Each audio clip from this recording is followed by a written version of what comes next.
Ladies and gentlemen, the opening ceremony is going to start in any minutes from now. For our companions, please kindly switch your mobile phone to silent mode. Thank you.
Assalamualaikum warahmatullahi wabarakatuh.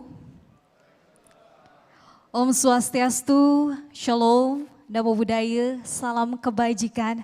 A very welcome greeting to each and every one of you. Excellencies, distinguished guests, delegates, ladies and gentlemen, I am Tia Rizky, and it is an absolute pleasure for me to be your master of ceremony today. And I would like to welcome you to the second International Conference on Maritime Development ICMED 2023, presented by Politeknik Ilmu Pelayaran Makassar. Ladies and gentlemen, this conference is the annual program of Human Resource Development Agency from Sea Transportation Sectors. Politeknik Ilmu Pelayaran Makassar is one of the maritime schools supervised by Human Resource Development Agency and aims to establish scholars and academic community in pursuing national and international issues on maritime education and training. Furthermore, the conference particularly to manage the challenges of building a sustainable port ecosystem through smart and green ports. Also, this conference is a part of the celebration 102nd anniversary of Politeknik Ilmu Pelayaran Makassar. Once again for Politeknik Ilmu Pelayaran Makassar. And allow me to greet our guests this afternoon. His Excellency, the Secretary of Human Resource Development Agency, Ministry of Transportation, on behalf of the Head of Human Resource Development Agency, Ministry of Transportation. The Honorable, the Head of Human Resource Development Center for Sea Transportation, the Honorable, all heads, directors, chairmen, students, cadets, lecturers, and all members of maritime institutions in Indonesia. And I would like to recognize and welcome to all invited speakers and also moderators who are very expert in maritime affairs. Also, we welcome all participants who are joining online and offline for this conference. Once again, please give a big applause for all of us.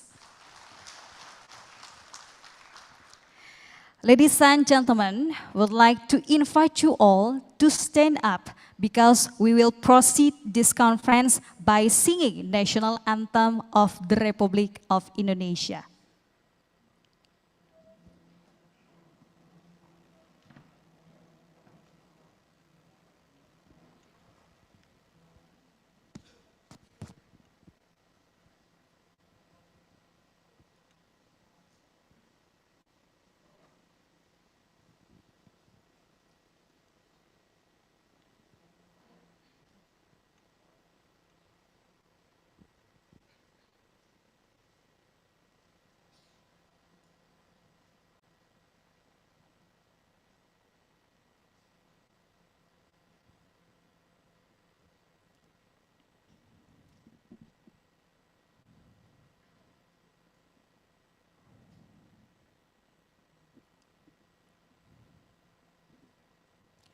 Singing Indonesian National Anthem Indonesia Raya.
In standing, singing the hymn of time of transportation.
Ladies and gentlemen, you may be seated.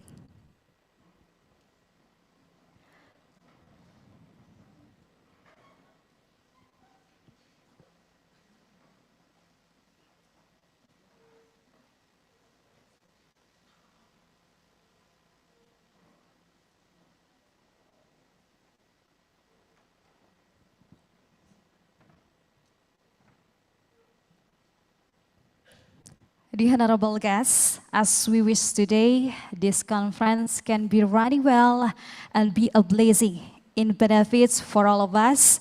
I'd like to invite Mr. Bahrun Abu Bakar, SPD MPD, to lead us in prayer.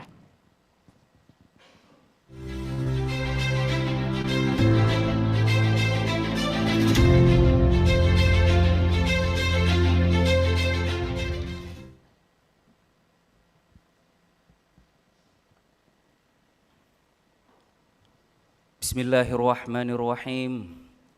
Alhamdulillahillazi ja'ala baldatana hazihi Indonesia wa khususan Makassar baldatun thayyibatun wa rabbun rahim.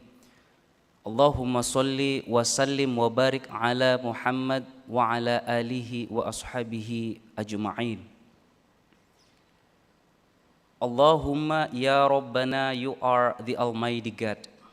This year, we are celebrating the 102nd anniversary of Merchant Marine Polytechnic of Makassar. At this age, there has been so much bless that you showered onto this institution.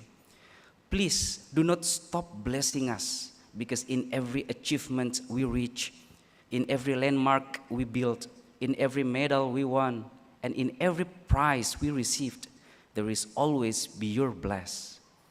Allahumma ya Rabbana, you are the Almighty God.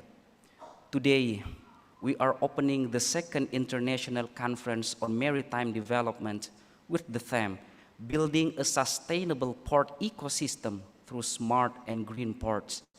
Bless this activity by showering the board of our chiefs, board of committees, speakers, presenters, supporting team, and every person taking a part in this event with health, fitness, strong will, and of course, with prosperity.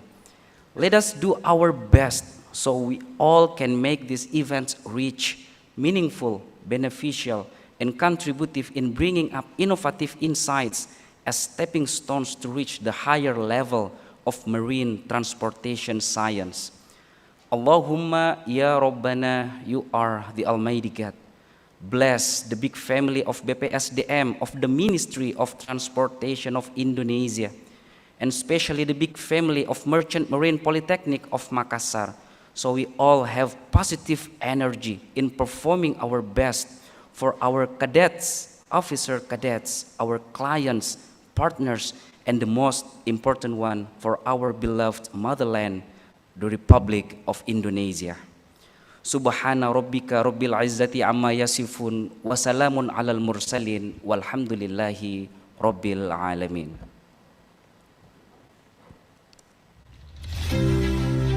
Thank you, Mr. Bahrun, for your prayer.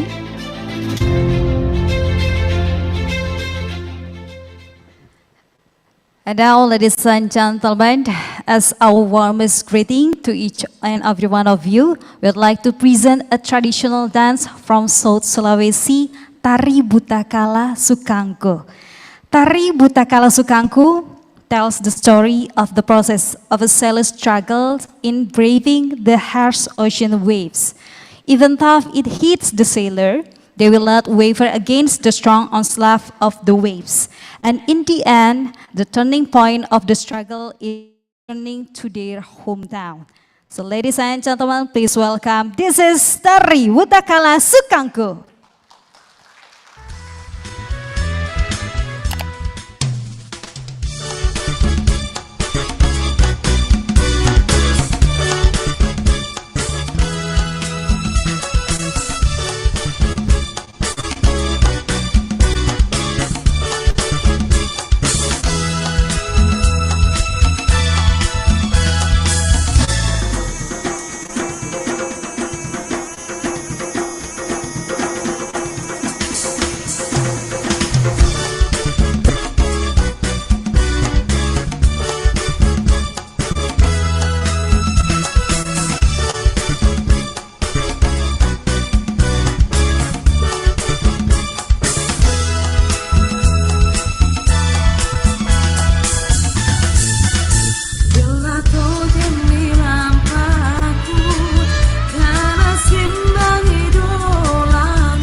What a beautiful traditional dance performed by the cadets Teknik Ilmu Pelayaran Makassar. And now, ladies and gentlemen, before we going to the plenary session, first of all, I will introduce you our VIPs today. His Excellency, the Secretary of Human Resource Development Agency, Ministry of Transportation, Dr. Kapten Wisnu Handoko MSc, the Honorable Director of Polytechnic Ilmu Pelayaran Makassar, Kapten Sukirno MMTR MR, the Honorable all invited speakers, Professor Dr. Paul Tai Wuli is a Director of Maritime Logistics and Free Trade Island Research Center Ocean College from Zhejiang University, Zhoushan, China. Welcome to Makassar. Profesor Insinyur Dr. Abisaman Abdul Kadir, Professional Engineer, MIEM CILT from University Teknologi Malaysia, Malaysia. Kapten Hari Subramadian, MBA, is the Regional Head at the Singapore Office at the Ship Owners Club, Singapore. Dr. Kapten Anthony Arif Priyadi, MSc, is an expert staff for transportation areas and environment, Ministry of Transportation. Mr. Budi Cahyono, MSc, is a Vice President of PT Jakarta International Container Terminal. Kapten Dias Saputra, Diploma TSI, MBA as a Transportation at the Sea of the Embassy of the Republic of Indonesia in Singapore. Last but not least, our great moderators, Kapten Indra Priyatna. Once again, please give a big applause for all of our VIPs today. Ladies and gentlemen, continuing this conference, we are going to hearing a report. Will be delivered by Kapten Sukirno MMTR MR as the Director of Polytechnic Ilmu Pelayaran Makassar. Kapten Sukirno, the stage is yours. Please welcome Kapten Sukirno.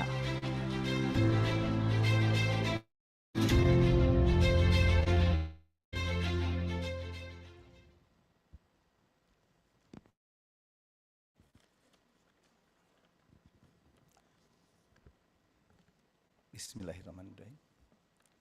Assalamualaikum warahmatullahi wabarakatuh. Salam Om Swastiastu, Namo Buddhaya, salam kebajikan, salam kebangsaan, salam prestasi. Good afternoon, ladies and gentlemen. Best wishes for all us. Honorable the Acting Director General of Sea Transportation, Kapten Anthony, Secretary of Human Resource Development Agency, Minister of Transportation, Head of Human Resources Development, Sea Transportation Attaché of the Embassy of the Republic of Indonesia in Singapore, all invited speaker and moderator,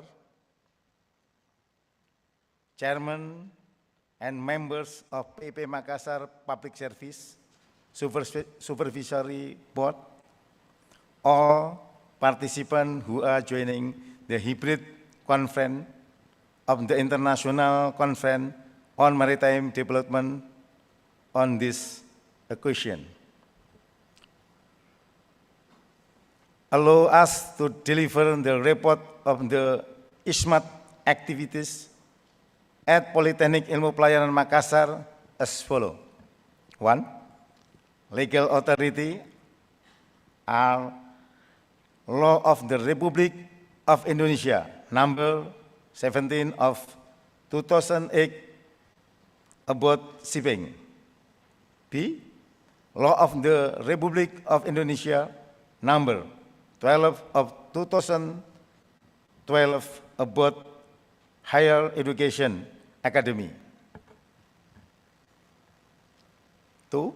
The objective of the International Conference on Maritime Development is to discuss a sustainable port ecosystem through smart and green port, and also to identify the critical factor of green and smart port, such as energy efficiency, environmental protection, and technological innovation. That's all a crucial end step toward achieving a more sustainable maritime industry in current economic and geopolitical issues.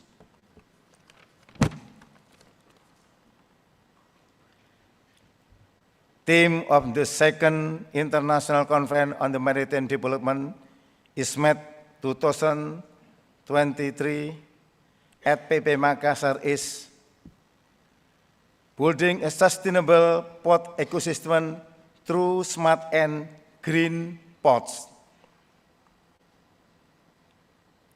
Our keynote speaker, invited speaker, and the moderator today are Dr. Kapten Anthony Arif Pribadi, MSc, the Acting Director General of Sea Transportation, Professor Insinyur Dr. Absaman Abdul Qadir, Professor Engine, MIAMCILT, University Teknologi Malaysia, Profesor Dr. Paul Tibuli, Director Maritime Logistic and Free Trade Island Research, Central Ocean College, Zhejiang University, Yushan, China. Kapten Hari Subramanian, MBA, Regional Head of Singapore Office, the Shipowner Club, Singapore. Budi Cahyono, MSc, Vice President Director PT Jakarta International Container Terminal, Indonesia. And Kapten Indra Piana, expert in maritime issues. Participants of conference are academic, lecture from state marine community, domestic and foreign, and private maritime education in Indonesia. Shipping officer on merchant vessel, vocational school of seafarer, student of Diploma for Maritime Program, the lecturer of PP Makassar, practitioner and professional from shipping company, alumni on board and in shipping company.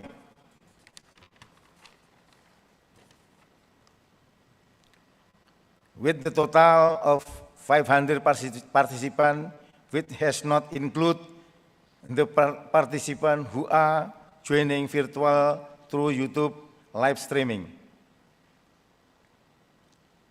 This hybrid conference is held today on Wednesday 4 until 5 October 2023 at Campus 2 PP Makassar. This is all my report of this conference. Future, it is an honor of please acting head of it is an honor to please acting head Human Resources Development Agency to open the second international conference on maritime development ISMET 2023 officially. Thank you. Wassalamualaikum warahmatullahi wabarakatuh and good afternoon. Direktur Politeknik Ilmu Pelayaran Makassar. Thank you so much, Captain Sukirdo, who has delivered the report of this conference. And now, ladies and gentlemen, it is our honor to have Dr. Captain Wisnu Handoko MSc, as the Secretary of Human Resource Development Agency, Ministry of Transportation, to deliver a welcome speech. Afterward, we would like to request Dr. Captain Wisnu Handoko to officially open this conference. Please welcome and give a big of applause for Dr. Captain Wisnu Handoko.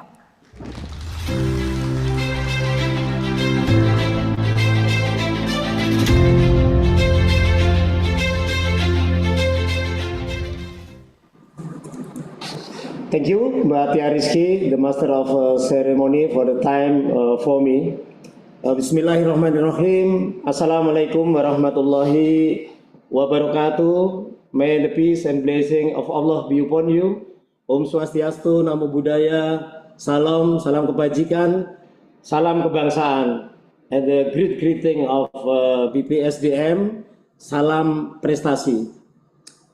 The Honorable Dr. Captain Anthony Arif Priadi, Master of Science, Expert Staff for Transportation, Areas and Environment, Ministry of Transportation, and also as the Acting Director General of Sea Transport.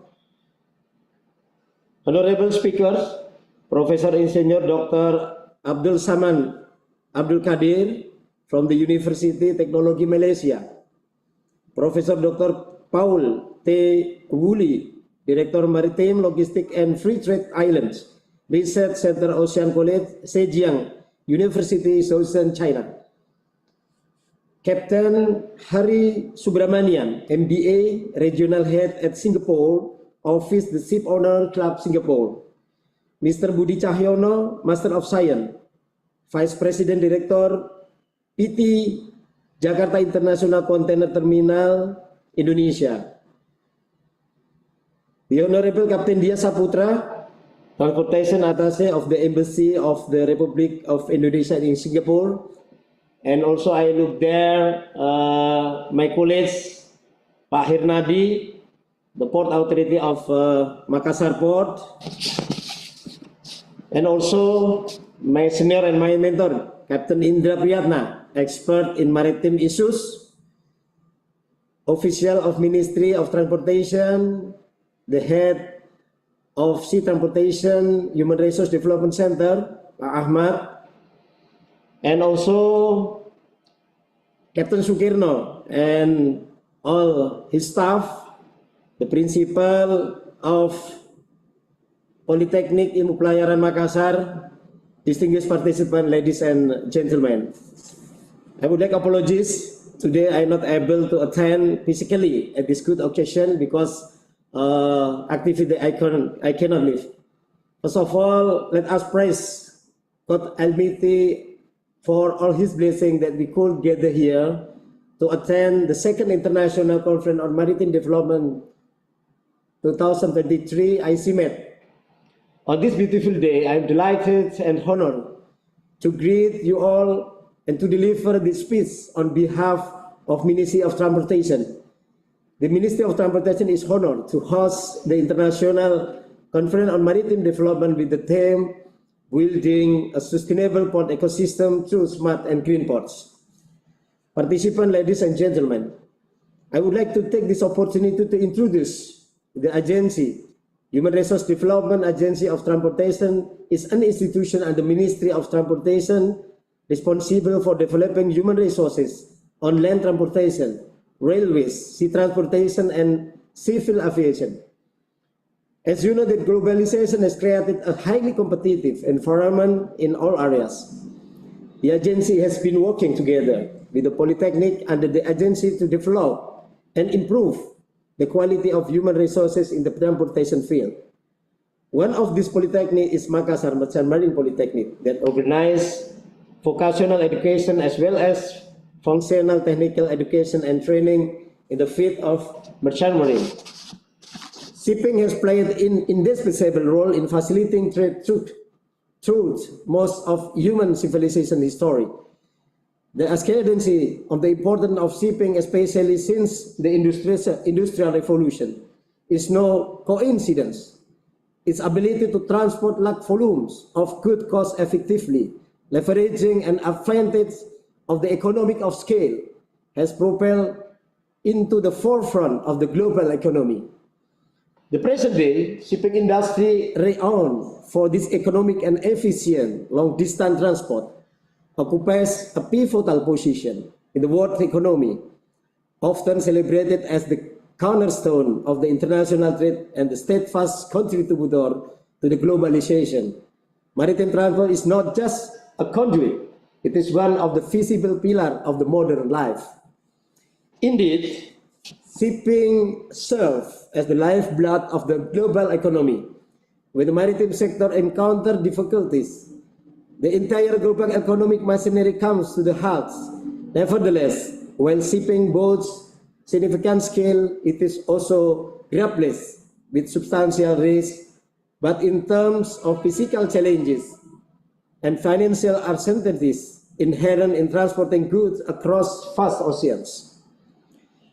Furthermore, in recent time, it's become abundantly clear that we cannot continue to treat the oceans and nature as a whole, as we have always done, as a pristine and exhaustible supply of natural resources. They can be absorbed the negative aspect of every operational activity undertaken on it. Without giving through to its sustainability, the ocean remains the basis of life. Global as well as national system of governance and education have to shift from the paradigm which exclusively seek the exploitation of the ocean to one of sustainable stewardship and use of the ocean.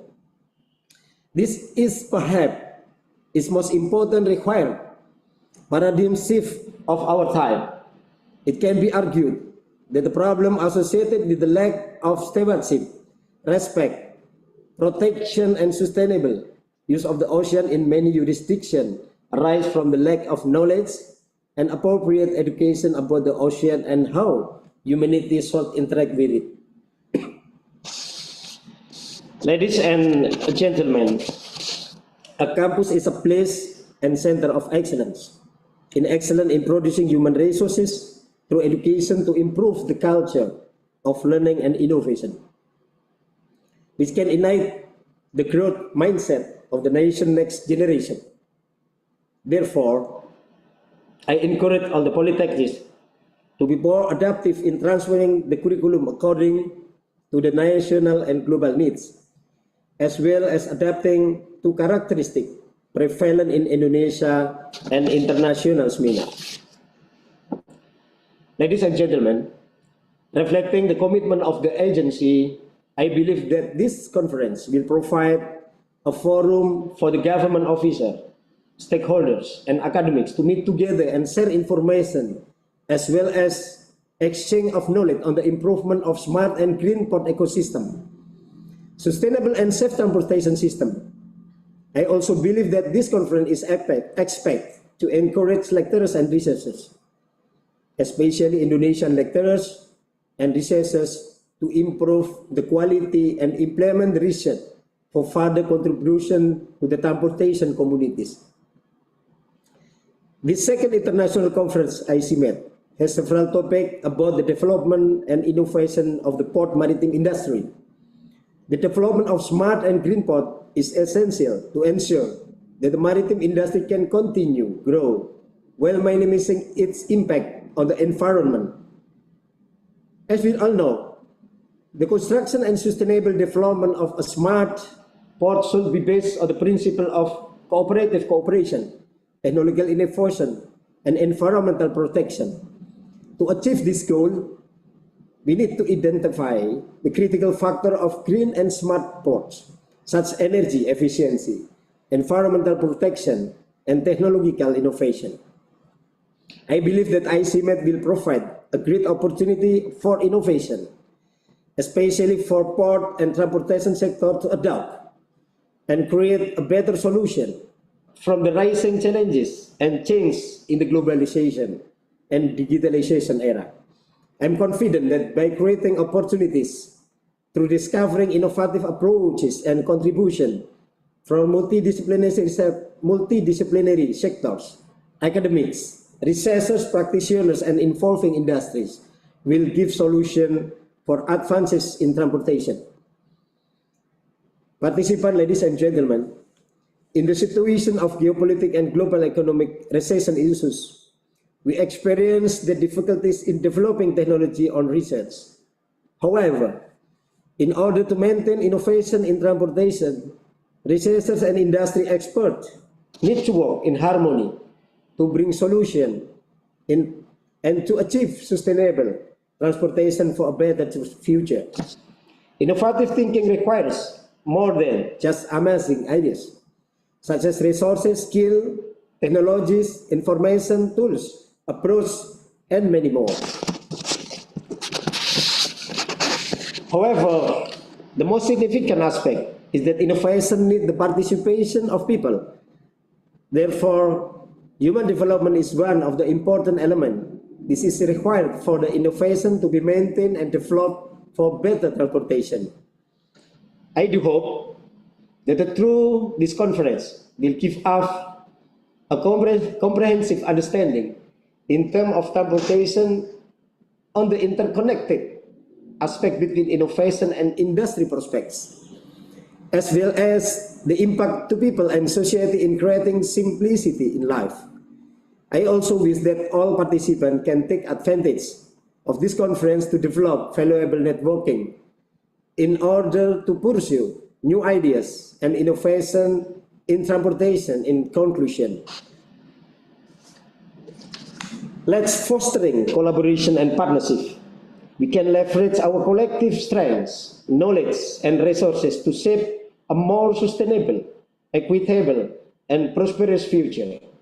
Let us embrace the power of collaboration, break down the barriers to divide us, and forge the partnership that transcend border, culture, and ideologies. Participants, ladies and gentlemen, I would like to extend my sincere thanks to Makassar Merchant Marine Polytechnic, supporting parties and institutions for their participation and contribution in ICMET 2023. I would also like to express my gratitude to organized committee for the hard work in preparing the event today. May the conference be successful, stimulating, fruitful, and enjoyable. Finally, by saying Bismillahirrahmanirrahim, I hereby officially declare the opening of the Second International Conference of Maritime Development 2023. My God Almighty always provide His guidance to all of us. Wassalamualaikum warahmatullahi wabarakatuh. Om Santi Santi Hum. Salam prestasi.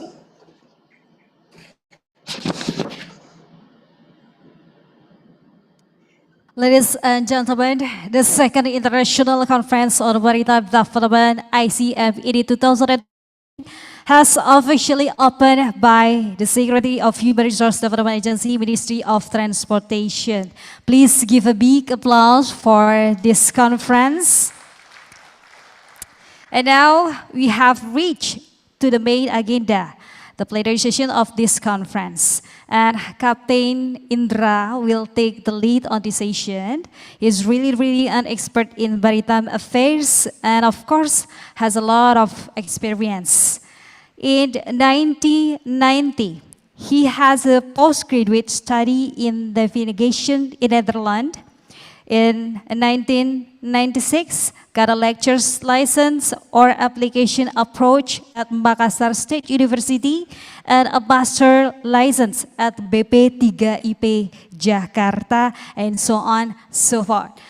Very incredible and very full of experience. Ladies and gentlemen, please welcome Captain Indra Priyatna as a moderator of the plenary session.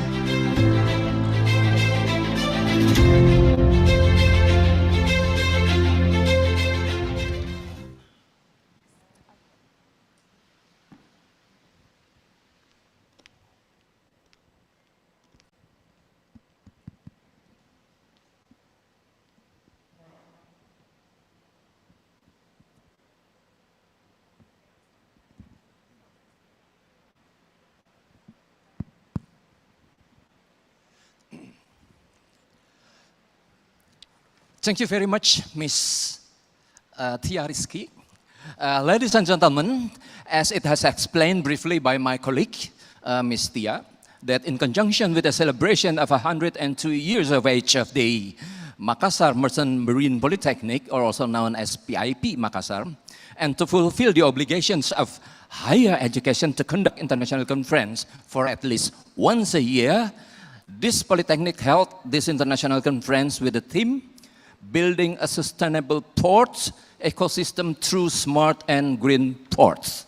These themes, however, will be elaborated by 6 keynote speakers, while each keynote speaker will deliver a scientific article at the sequence of presentation will be commenced by Dr. Captain Antoni Arif Riyadi, Master of Science. Sir, please join me.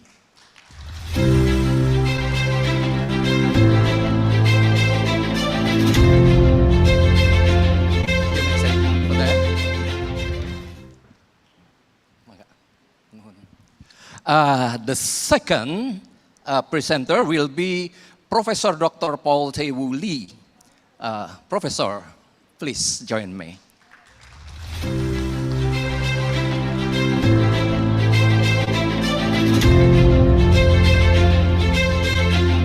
The third will be Professor Dr. Insinyur Absaman Abdul Qadir, P. Engineer, MIEM CLT, but he will deliver his article from Zoom meetings from Malaysia.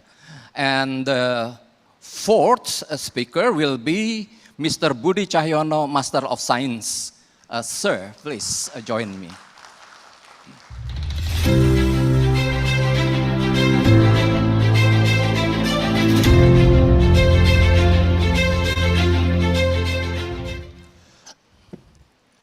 The fifth speakers will be Captain Hari Subramaniam, MBA from Singapore.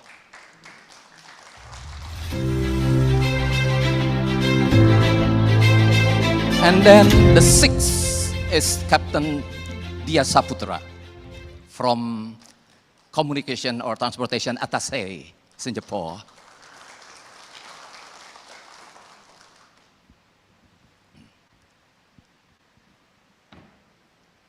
Please have a seat. Thank you. Allow me to remind you that the session of question and answer will be conducted after completion of paper presentation by the speakers. Before the conference starts, allow me to inform all of the keynote and invited speakers that your time to deliver your presentation is only 20 minutes. And I will remind you 5 minutes before termination of your time. But on your screen, you can see the timer will run out. And then, at the end of conference, every keynote speakers will offer his closing remarks. 1 minute for each speakers, and supposed to be started by Dr. Captain Antoni Arif Riyadi, Master of Science. But since his flight to Jakarta, I'm sorry, sir, it seems that you're scheduled to flight at about 3 p.m. And then, if it is so, then it will be start with Professor Lee. Ladies and gentlemen, let the conference begin. The first keynote speaker is Dr. Captain Antoni Arif Riyadi, Master of Science. He's the expert staff of Transportation, Area and Environment, Ministry of Transportation, also acting as the Director General of Sea Transportation. His professional education, he's got the Deck Officers Class 3 from Semarang Merchant Marine College in 1995. And he got his second mate license from Marine Higher Education, Jakarta in 1999. And he got the master's license from Jakarta Higher Education 2003.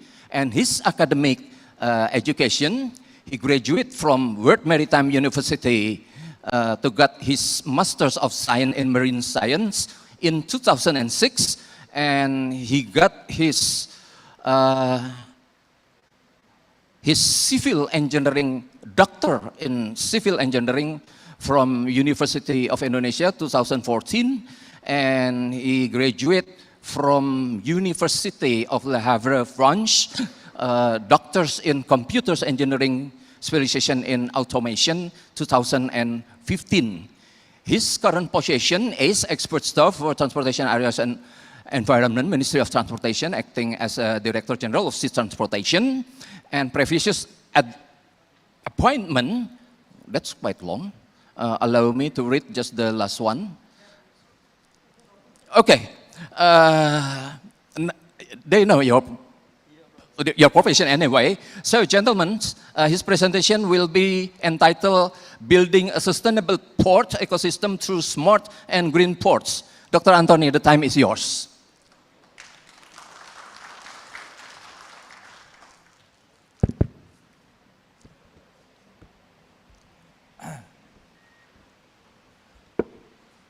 Daun salam ada di Pulau Peniki. Kurang keras ya. Daun salam ada di Pulau Peniki. Yang menjawab salam mudah-mudahan banyak rezeki.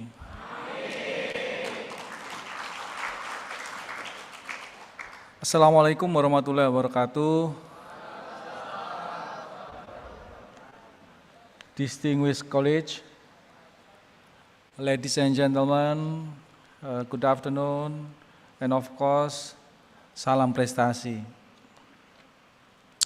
On this event, of course, I begin with the agenda of my presentation. The first topic regarding the eco port, environmental port, and then the second thing regarding the green shipping. These two, what at the moment become trend, green and eco, actually is two components, the port itself and also the shipping industry. For the eco port, I would like to give the image on the next slide, please. Give the image how, what is the number of the port in Indonesia and how big we are. Next, please. Yeah. Port in Indonesia, according the Decree KP 42 year 2017, and also the amendment become KP 217 year 2022, we have 534 non-commercial port and we have 102 commercial ports. The total number of this port actually is 636 ports. And then not include yet the 63 public terminals. What is the next? Actually, we still have plan to build, to develop new port. The number is quite big number, 1,032. So, college, ladies and gentlemen, this is the Indonesia. What you stay right now, we have our colleagues from Korea, from China, from Singapore.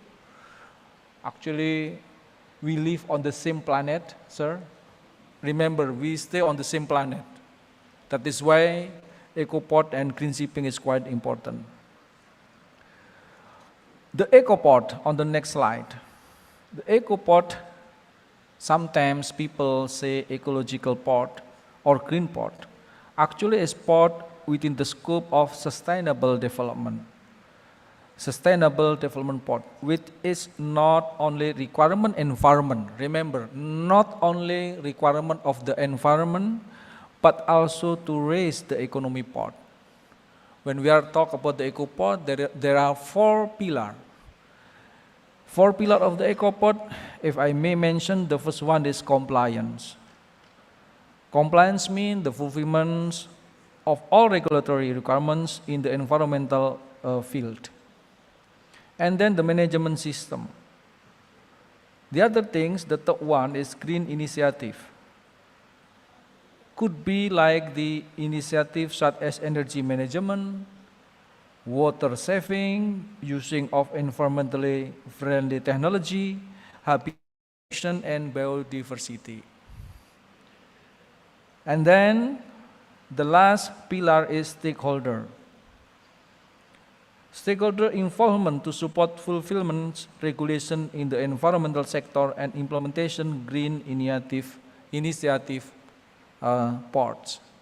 Again, the term of eco-port is not merely regarding the environment, but this kind of pillar actually a lot of things that we need to do. On the right hand, this one is a general concept of eco-port, and then the level up to the program of aspect, for instance, how we apply it on the field. For instance, institutional and personnel, legal provision, rule of law, and so on. On the next slide, regarding eco-port, actually the Ministry of Transportation through Directorate General of Sea Transportation have issued the decree number KP 689/2022 regarding the technical guideline of eco-port. So, lecturer, college, maybe this one is new for you. Actually, SK Dirjen 689 tahun 2022 regarding the technical guideline of the eco-port already there, already issued. Yeah, there are 10 clusters of that guideline.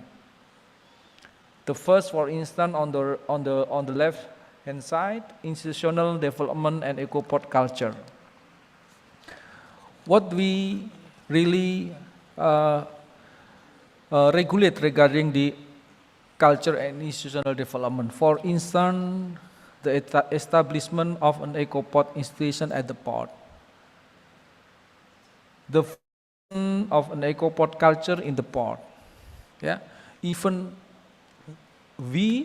you as a human worker in the port area, we should have also the culture for the green, for the eco-port. Yeah, not only because of the green of the eco, then we waste use the water, we waste use the energy. It's not like that. Culture need also for the eco-port culture. The second thing, air quality management. The third thing, quality consumption water management. The fourth, ship and port waste management is quite important. The fifth, energy and climate change management. The sixth is the contaminated land management, also bahan berbahaya. Dredging, reclamation, development management. Yeah, we have rule regarding dredging, reclamation, and development management. When we should dredge, when we should make a reclamation, and then how we make the reclamation, and so on. The eighth one is traffic and noise management.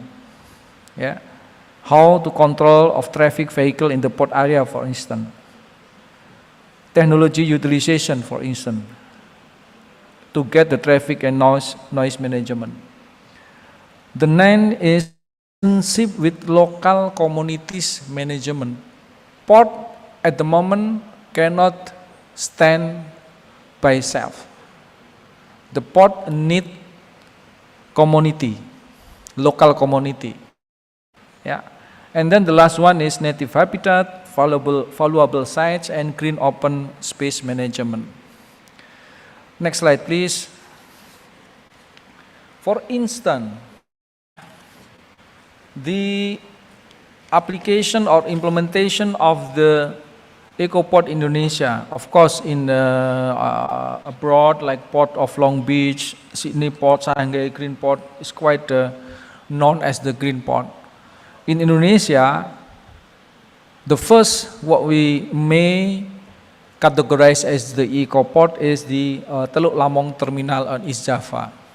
I invite you, lecturer, college, if you may see what is actually the implementation of the eco-port, welcome to Teluk Lamong. For instance, how to reduce emission of carbon. The fuel truck using the SCNG, using electricity tool, and then also building a gas engine power plant. For energy saving, using also the solar cell, light emitting diode, LED, all light is using LED. This is quite a low consumer of the electricity. And then system air condition is also using gas exhaust. And may we say that doesn't use fossil energy. First, semi-automatic also improve the safety. Yeah, you may see there really semi-automatic port. And other facilities like management truss, incinerator, oily water separator, and oil spillage. This one is sample of the eco-port in Indonesia. The second topic regarding the green shipping. This is quite important also. Why? On the next slide, I will show to all of you regarding number of the vessel registered in Indonesia in 2002. Why it is important? Because the number so huge. It means if we read the resolution of the IMO regarding IMO strategy on reducing or achieve the net zero emission, this is quite huge number of vessels. We may see here the total for the vessel, nearly 100,000 vessels. Category passenger, fishing vessels still register in the Directorate General of Sea Transportation, and also the cargo vessel. Now, these all things actually later on I will show what is the challenge to us. Another things on the next slide, maybe I may say something regarding IMO, 3 ways that could be done to reduce the emission. On the next slide. The first one, on the left-hand side, regarding the Energy Efficiency Design Index, or EDI. Yeah, EDI stands for Energy Efficiency Design Index, which is an index that measures the energy efficiency of ship based on its fuel consumption per unit of tonnage and distance travel. Yeah. EAD is set by the International Maritime Organization as the part of its effort to reduce greenhouse gas emission from the ship.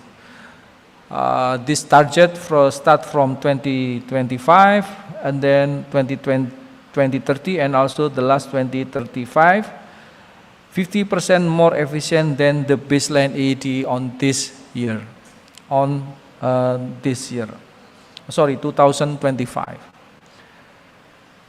Some example how to improve the energy efficiency on ship using more efficient engine, using more efficient propulsion, using more aerodynamic hulls, using energy management system, and also using the renewable energy technology.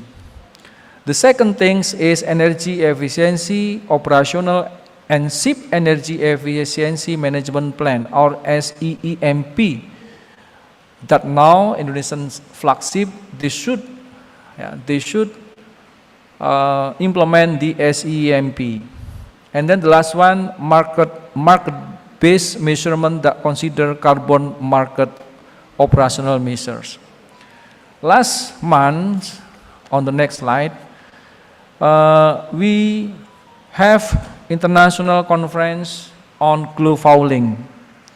Yeah, global fouling actually collaboration with the Global Environment Facility and the United Nations Development Program UNDP. The aim of this global fouling actually to minimize the transfer of aquatic species through biofouling, or to minimize the development of aquatic organisms assemblage on the underside of hull and ship. Kalau kita biasanya teritip, because the teritip itu mengurangi kecepatan kapal sehingga tidak efisien. So global fouling Last month we have the meeting on Surabaya with our partner from Philippines. That on the right hand, Indonesia have several targets. This is part of our task in the Directorate General of Sea Transportation. The next slide is regarding onshore power supply, shore connection, and commercial port in Indonesia that have been equipped with shore connection. To reduce the emission, several ports in the several parts in Indonesia now implemented the onshore power supply.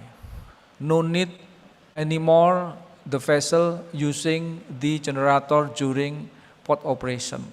This is quite good to reduce the emission, CO2 emission and so on. For instance, in Jakarta, we have in Terminal 3, Tanjung number 2 mounting number point for the onshore power supply. Ladies and gentlemen and colleagues, on the next slide, this one is what we may say that mitigation action step implemented for the eco port and also for the green shipping. On the table here, on the left-hand side, we may see the mitigation action category. First, for instance, energy efficiency. Mitigation action, for instance, ship modernization and ship recycle. DGST have planned to renew, to modernize our ships, patrol ship with the new technology, and also for the ship recycle, for instance, we already give the permission license to company, badan usaha, to have the ship recycling location, for instance. And then for the other one is utilization of new renewable energy. That the mitigation action just I mentioned, implementation onshore power supply or OPS. Energy efficiency. For instance, the mitigation is using the SEEMP. Energy efficiency. For instance, implementation certification of anti-fouling system, just I mentioned by the Go Fouling program. Utilization of new renewable energy. For instance, the mitigation action, electrification, loading, unloading port facility. And the other things regarding the utilization of new renewable energy. Ladies and gentlemen and colleagues, the remarks of my presentation actually is left you on the challenges. This is quite important.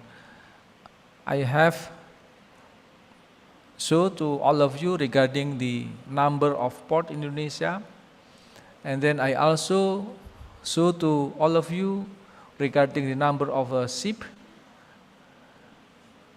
using Indonesian flag. And then challenges is quite important that may become your research or may become your topic on the lecture and so on. For the EcoPort challenge, the first one is regarding the optimization of maintenance and monitoring system. The optimization of maintenance and monitoring system for eco-friendly technology infrastructure, especially in the area of water treatment and renewable energy system, it is quite crucial. If we do this, we'll have to ensure that this system operates optimally and effectively to reduce environmental impact. The second things regarding the EcoPort challenge is the development of skills and competency of sustainable human resource. Not only the port, but human resource itself. We need sustainable human resources. Through comprehensive human resource strategy, development of skill and competency related to sustainable practices, such as training staff in the use of environmentally friendly technology, environmental impact monitoring, and other efforts that support sustainable port management. The challenges on the grid shipping, the first one is always thinking regarding operational efficiency versus environmental sustainability. That is why balancing the need for operational efficiency with environmental sustainability can be challenging. Some green technologies, while reducing emission, may impact the speed and efficiency of the vessel, and also potentially affecting schedule and profitability. The second challenges on the green shipping is crew training and expertise. Again, crew training. On the EcoPort is a human resource training for the sustainable human resource. On the green shipping challenge is crew training and expertise. The adoption of the green technology often require crew member to be trained in new equipment and practice. For instance, today, a lot of new vessels using the not using the main engine is not using the diesel, but using the electric motor. This is new technology.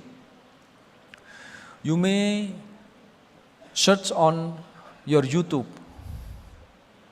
The ship is run by the battery, small boat. There is no anymore using the diesel engine, for instance. That we need also the new competency. Using battery is quite dangerous on the certain temperature. That is why we need to have knowledge battery, for instance. Ensuring that maritime professionals have the necessary skill and knowledge can be a logistical challenge.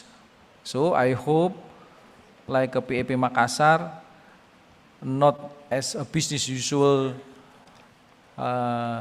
have the program and then the training regarding the, as usual, normal using main engine, but for the next step, the ship using the battery, using the electric motor is quite important.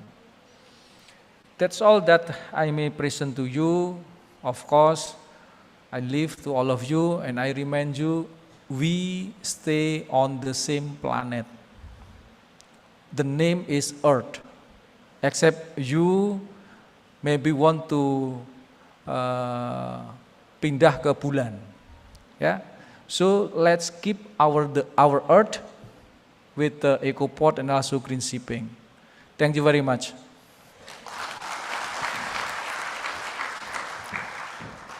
Thank you very much, Dr. Anthony, for showing us the big pictures of sea transportation in Indonesia. Allow me to summarize a little bit. Your presentation consists of two main areas, as they are EcoPort and green shipping. The first area, EcoPort or environmental port, consists of 6 topics. The first one is the figures of ports in Indonesia. The second, definition of EcoPort. The third, a general concept of the EcoPort. The fourth, 4 pillars of EcoPorts. The fifth, the technical guideline for EcoPort, containing guideline for the implementation of environmentally friendly ports management, which is consists of 10 clusters. And then the 6th example of comparison of EcoPort between foreign ports, as Long Beach, Sydney, and Shanghai, with Teluk Lamong in east of Java, Indonesia. And then the second area is green shipping, as marine transport support in reducing emission, consists of 6 topics also. The first, figures of numbers of Indonesian registered vessels. The second, 2017 IMO 3 ways to reduce emission. The third, international cooperation in shipping decarbonization and biofouling.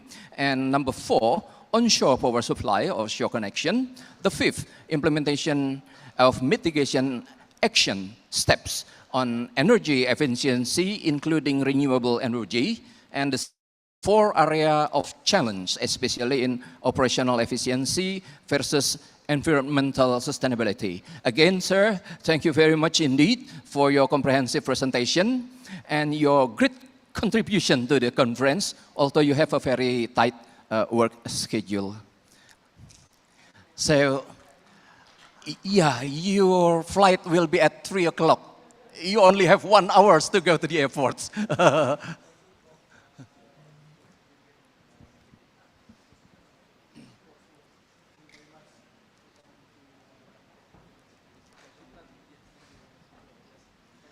Yeah, have a safe flight, sir. Thank you very much, and thank you everyone for this opportunity. See you. Thank you, sir.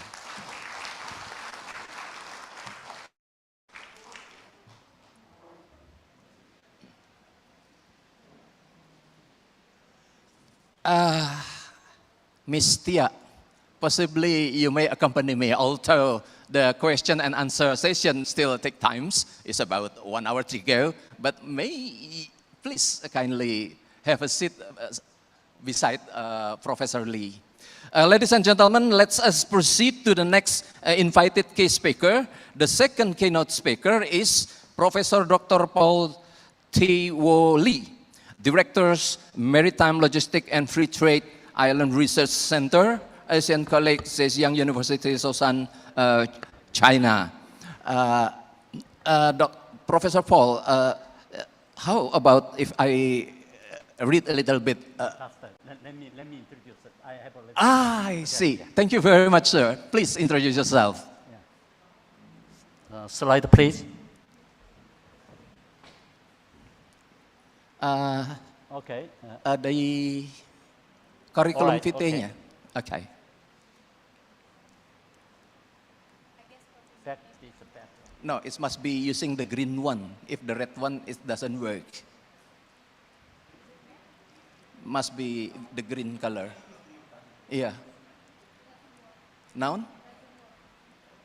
Kalau it doesn't work. It doesn't work. Can you? Yeah. Okay. Oh, no. Let me control, please. Let me control. Let me control.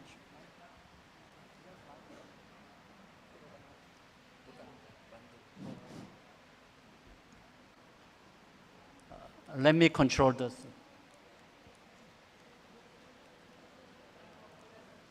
Mas, tolong yang kontrol biar Profesor Lee.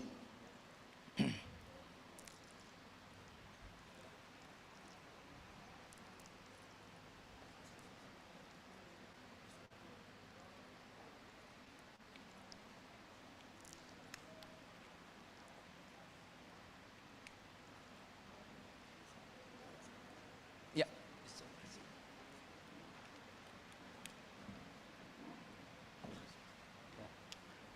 Okay. First of all, the PPIP, the Makassar, Captain Director, thank you very much for inviting me here. I visited Indonesia several times because I was the economic advisor to Indonesian government from 2003 to 2006 for developing maritime core transportation for Banjarmasin area. So also at that time, I gave a special speech in Jakarta Maritime University. So now is the second time, it's my great honor to address my speech here. Because of time limit, I presented. This is my cadet life in my Korea Maritime University in 1976, black and white. The right and top is the red circle is me. It's very young. And at that time, I was platoon leader. That's why you can see yellow color, left-hand side. And the bottom is senior, right? That is my academic life, cadet life. That is my short Korea. I've got the PhD degree from Cardiff University, and then I stayed in Cambridge as a visiting scholar. Also, I worked for the government, and also I worked for the industry, etc. Right? And then that is my publications. And then also now, currently, I'm associate editor of Transportation Research Part E, or book editor of LCB and Ansem, right? And then that is my publication. This is one of the job I'm proud of it, right? In my last 43 years in academic life, I was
sixth generation model. It could be helpful for Indonesia, right? In particular, Makassar. Also, I'd like to address green shipping corridor. This just the first speaker, Captain Antonio, about the green shipping. This is a green shipping corridor, more very strict, very urgent, emerging issues, right? So Indonesian shipping owners and the port authority, government leaders should tackle these issues, right? Okay, first of all, we need to understand what are key steps in maritime industry. First one, shipper, cargo owner.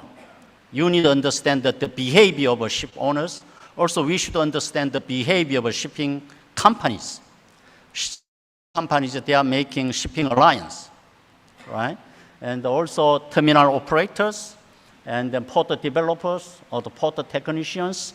So that's why we need to understand each stakeholder's behaviors, needs, and their policies. Right? And another one, that's why here is I can see several cadets. So at least I'd like to advise you, cadet, if you are deck officers, at least you should stay at the sea until chief officer. I was a chief officer. That's why now I can understand some terminology. I can easily communicate with owners, port authorities, and the PNI. Here is Captain Harry. I can have some, that's why you need to have a field knowledge at the sea, on board, right? And here you can see shipping lines, port authority, logistics provider, international community, right? That's key stakeholders. And then now we need to understand the role of central government. Over the last some years, all governments, or World Bank advise developing countries, even including Korea or Indonesia, Bangkok, Thailand. They, World Bank asked some developing countries to transfer the power from central government to decentralized local government. But my argument, now such kind of movement could be wrong. Later on, I will show you evidence. And then that is academic theory. Also, we need to understand the strategic port pricing model. But most developing countries just, we have a lack of port capacity. That's why we need more port capacity, more construction.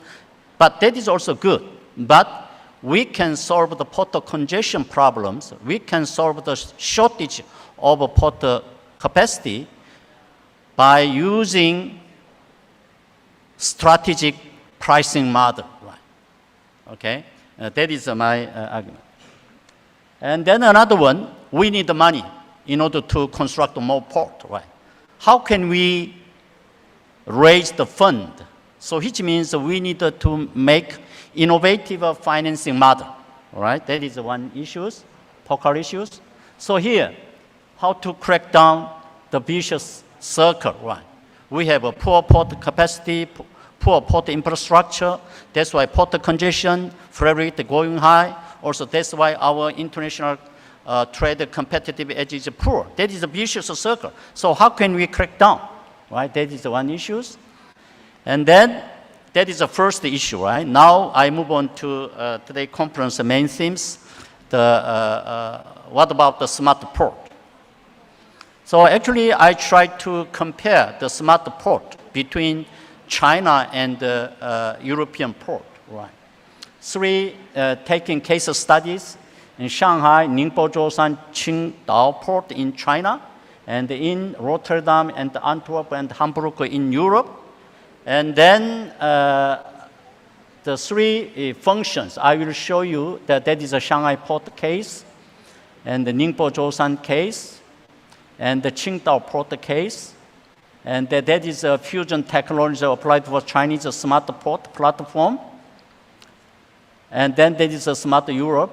And then that is Europe, right? And then that is a summary, right? Because of time limit, right? And then I compare the three functions. Technology applied for smart port. Chinese port is quite oriented technology issues in order to improve productivity within the terminal, within the container port. But in Europe, they are going to develop the smart port to interface of port and the city together, right? So, for example, I have no knowledge of Makassar container port, but if the port is very near to a city center, smart port function should be combined with the city together, because the impact of the environment caused by Makassar port will impact on the city center because of too close. Therefore, city government and the port authority should work together like a European model, right? Okay? And then decision-making issues. In China, that is top-down, and that is some political systems, right? But European is bottom-up. I don't know Indonesian the policy style, right? That is also another important issue to develop the smart port. So here I'd like to, port authority, port developed, all the time they are concerned with the port efficiency, port productivity. But I'd like to raise one question. Only port productivity, port efficiency, only important thing for national economy of Indonesia? I don't think so.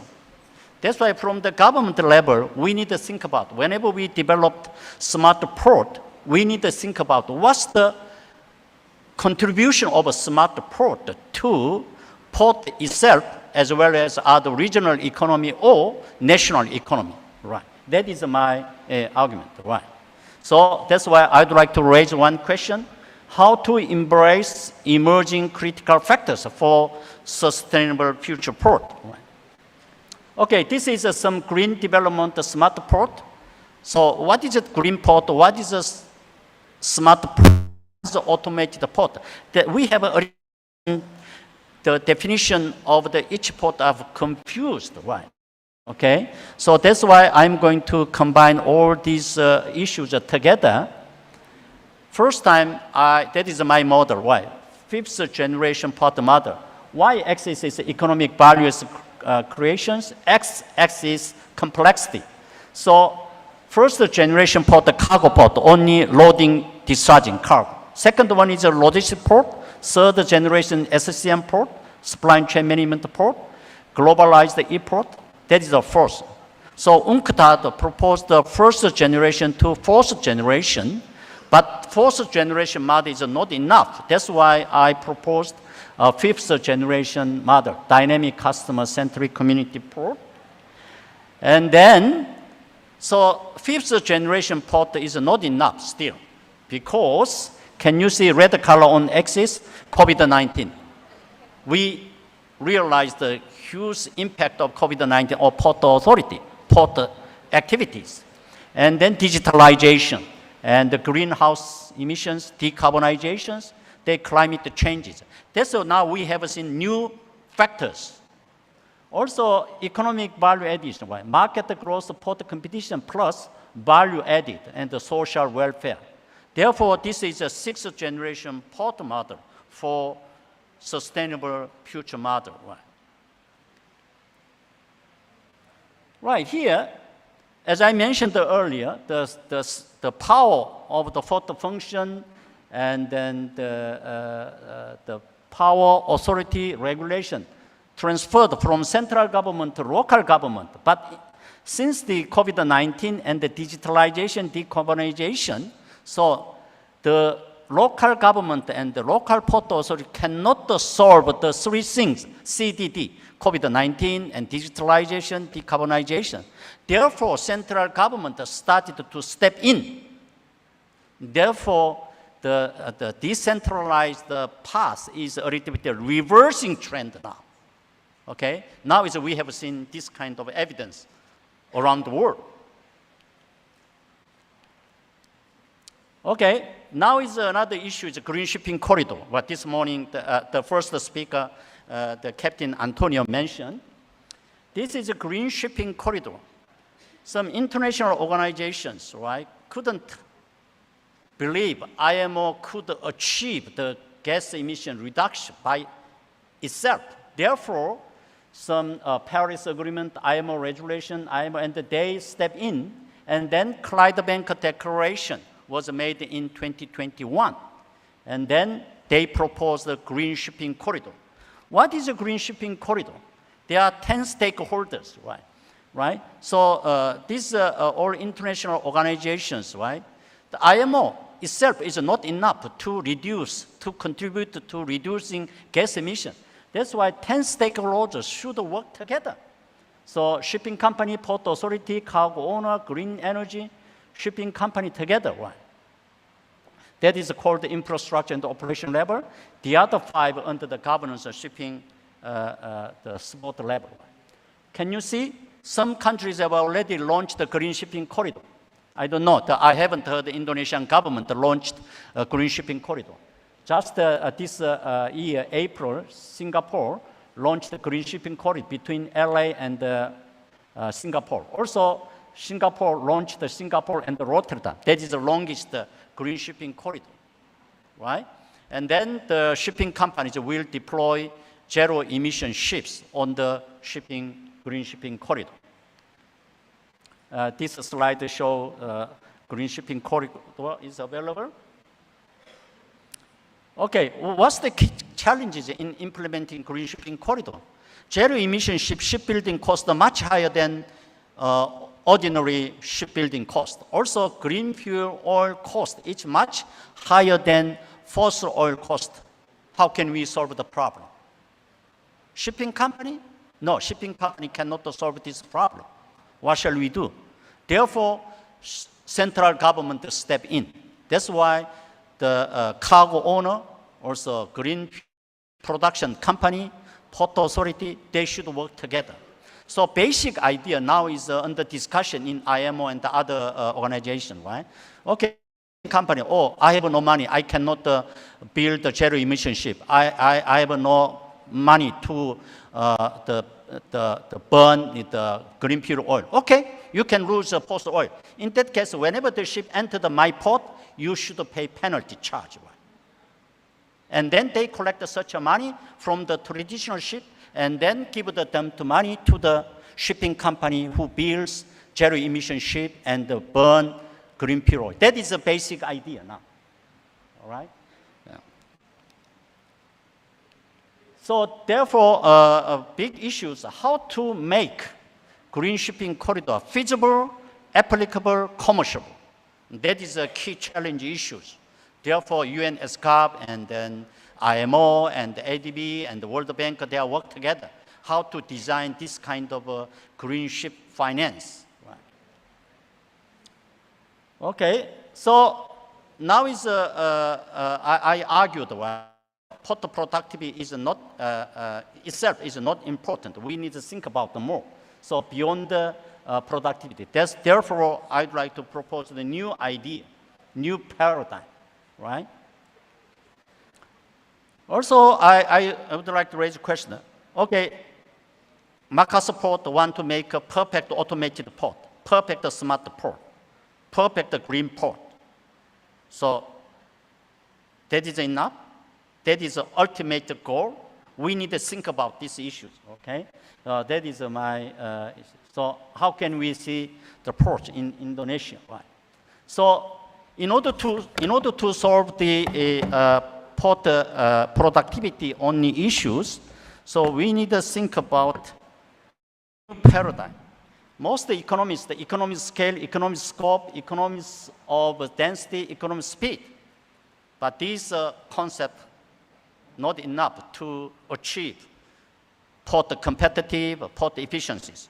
Therefore, I propose a new idea, economies of flow, economies of connection, economies of fusion technology. Right? When we build up smart port, how can we integrate all kinds of AI, blockchain, nanotechnology, biotechnology, IT technology combined into together? That is one issue. Right? Okay, that is one. Another one is port productivity is more important than sustainability, or sustainability is more important than productivity. Also green port, smart port, automated port. So how can we combine all these key issues into the one box? That is quite a challenging issue. That is policymakers, universities, field industry work together to solve the problem. For example, terminal operator, I don't care about the smart port. I don't care about the green port. I'm just more concerned with the port productivity to make money, right?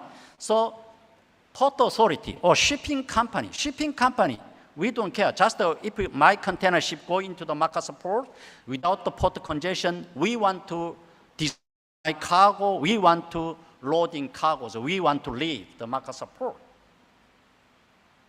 Therefore, please remember, you need to understand the behavior needs of each stakeholders.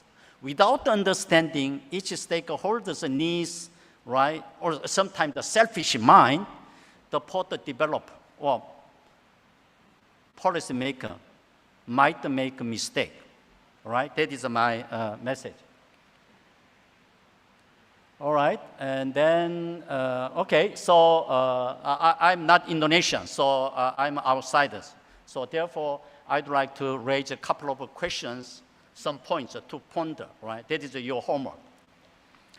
Number one, now the government needs more step in to solve the current challenge issues, decarbonization, maybe another new disease coming stronger than COVID-19 maybe, and then digitalization.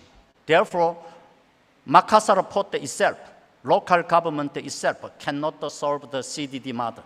Therefore, central government needs to have a positive intervention, right? And then second one, advice, don't look at one single eye. We need to approach a multiple angle. If you look at my face, right, but if you look at my behind, you can see different face, right? So whenever I look at my boss means my wife. The front side, right hand side, left side, behind. Every side has a different beauty. Chantik, right? Chantik, right? Yeah, chantik, right? Different chantik, right? So therefore, we need to approach multiple approach, okay? Right, concluding remark. Port is like a human. Most port developers, some policymakers think, oh, port is an object, like a mic, right? No, port is a human body, right? If somebody hit my eyes, I cannot open eyes, it's very painful. Eyes, some point give us a very painful hurt, port. Port is an organic system, like a human body. And then you can handle port issues more wisely, more efficiently.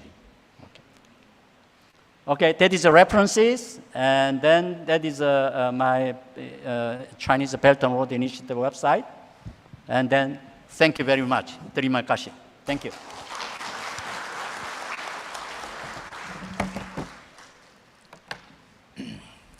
Right. That's perfect. Professor, thank you very much indeed for your very deep insight presentation and little bit technical.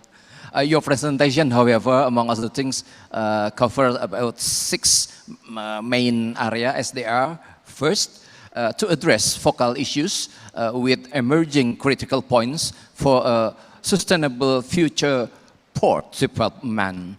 And it's including the how to transform port to sustainable future port and how to crack down the issues for the development of future port.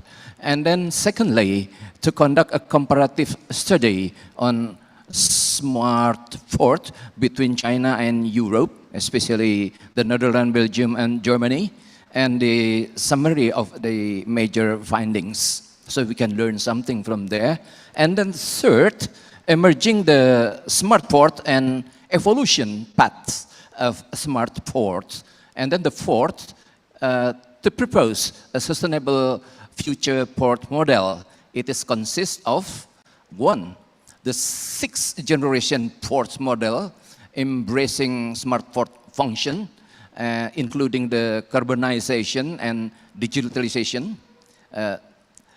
You also presented the port evolution continuum and the reversing trend. It's new for me, actually.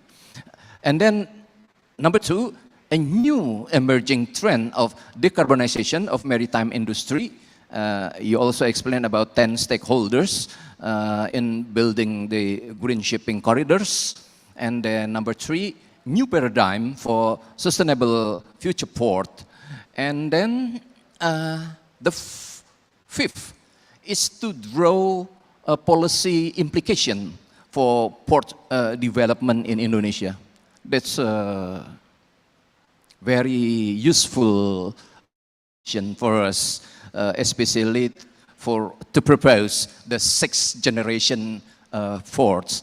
So, Professor, again, thank you very much indeed for transforming the complicated technical matters into simple formats, and therefore it becomes easier to understand, especially on how to draw port development policies in Indonesia. Ladies and gentlemen, let's go to the 3rd keynote speaker. The 3rd keynote speaker will be Professor Insinyur Dr. Absaman Abdul Qadir, P. Engineer, MIEM, CILT. His home address actually in Jalan Timah, Skudai, Johor. His office address in Marine Technology Center, Faculty of Engineering, University of Technology, Malaysia. His current profession is Professor in Maritime Transport and Safety. His qualification, he's got the Engineer Officer Class 3 and Class 2, I believe from Indonesia in 1983. And then he's got his Master of Science in Shipping and Maritime Studies from Liverpool Polytechnic, UK in 1988. And he's got the PhD in Cost Modeling for Inland Waterway Transport System from Liverpool, John Monroe University, UK, 1997. His administration allow me to read just the last one. Coordinator for Composite Center of University of Technology Malaysia from August 1991 to July 2000 and so on.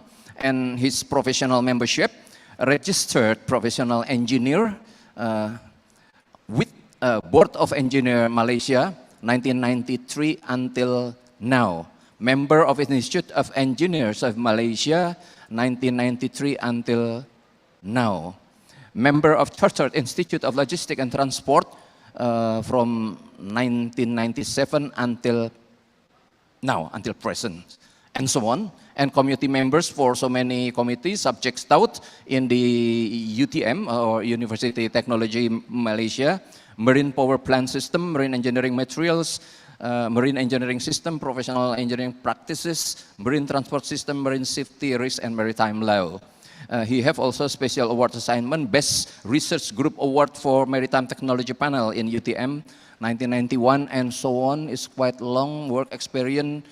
Start sailing as an engineer officers in motor vessel Bunga Tanjung and so on, and then publish books and etc. is quite long. I cannot read it by one. And then It's too long now. paper in journal and bulletin selected since 2014 is about 85 papers, and presentation papers on seminar approximately 70. Instead, he is involving in so many activities such as for postgraduate and PhD and engineering doctoral program, master degrees, and undergraduate as a supervision. He also involved in 16 research projects. His presentation today entitled Smart and Green Solution on Port. Professor, the time is yours. Okay, I'm here. Unfortunately, you cannot see me because I'm away in Malaysia. Out of 6 keynote speakers, I seem to be the only one who's going to give it online. I hope you can hear me. We can hear you clearly. Perfect. Yeah? Can you hear me now? Yes, we can hear you clearly and we can see your presentation on the screen. All right. Okay, thank you very much then.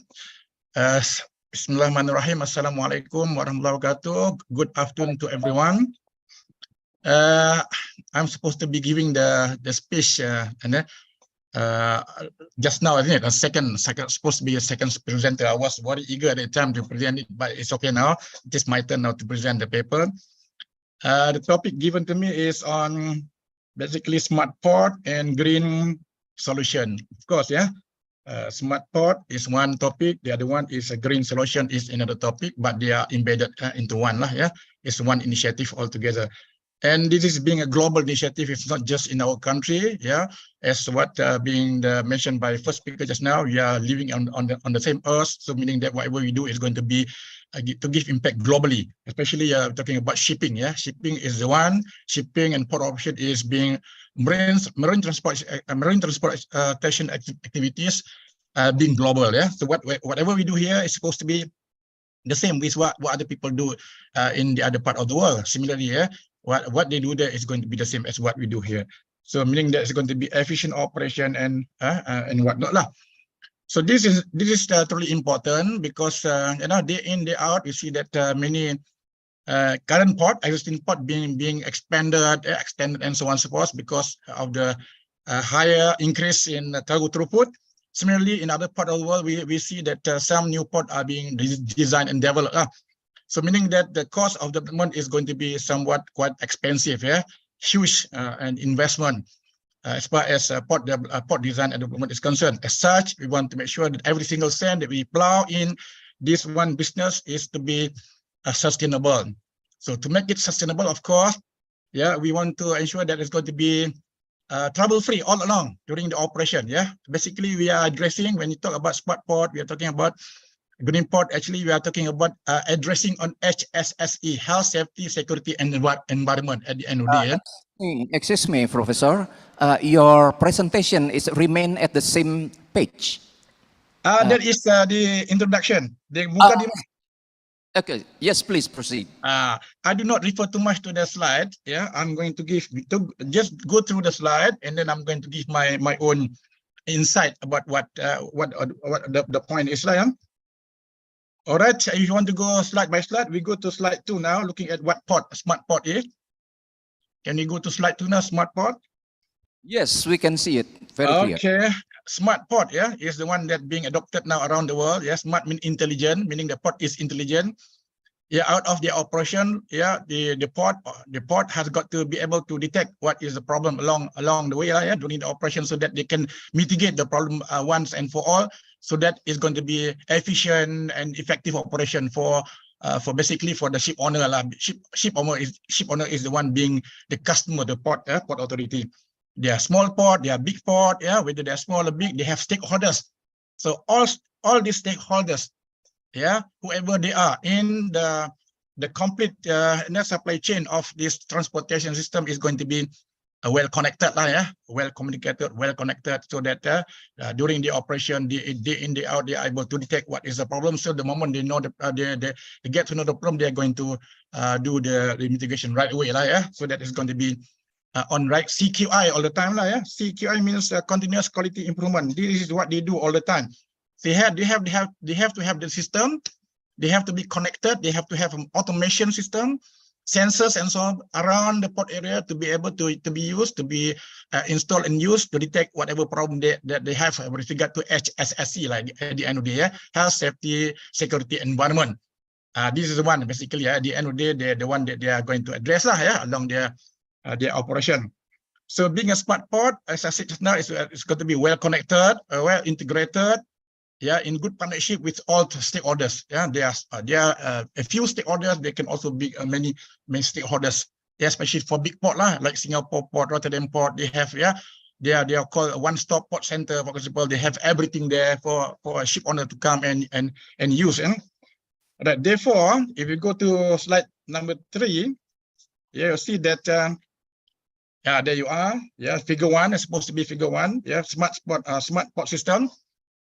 This is just to illustrate, yeah, in the case of big port, they have everything there, yeah, being the partners, for example, the service provider, the stakeholder and whatnot. They are going to be a good connection between them and others. So they will be in good communication from the time using certain technology system and whatnot. They are able to, to ensure that it's going to be smooth operation all along. Can we go to next slide?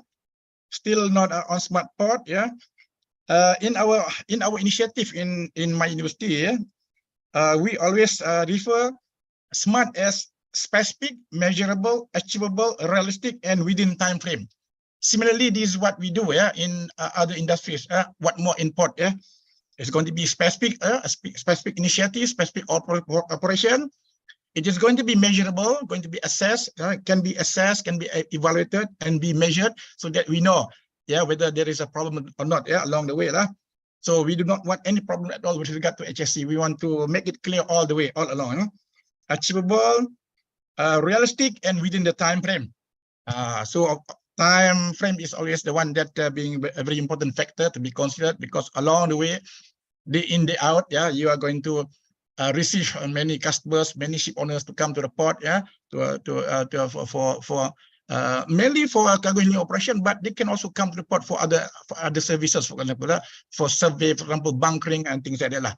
So you want to ensure that, yeah, out of making sure that the port that we invested in is going to be sustainable, yeah, until the full lifespan of their service.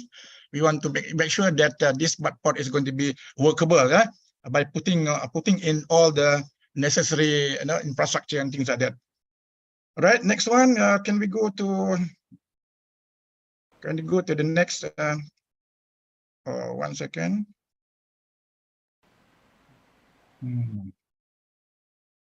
It's gone now. 1 second. 1 second. The slide you have there is a bit too small for me to see. That's why I'm going to use my own here.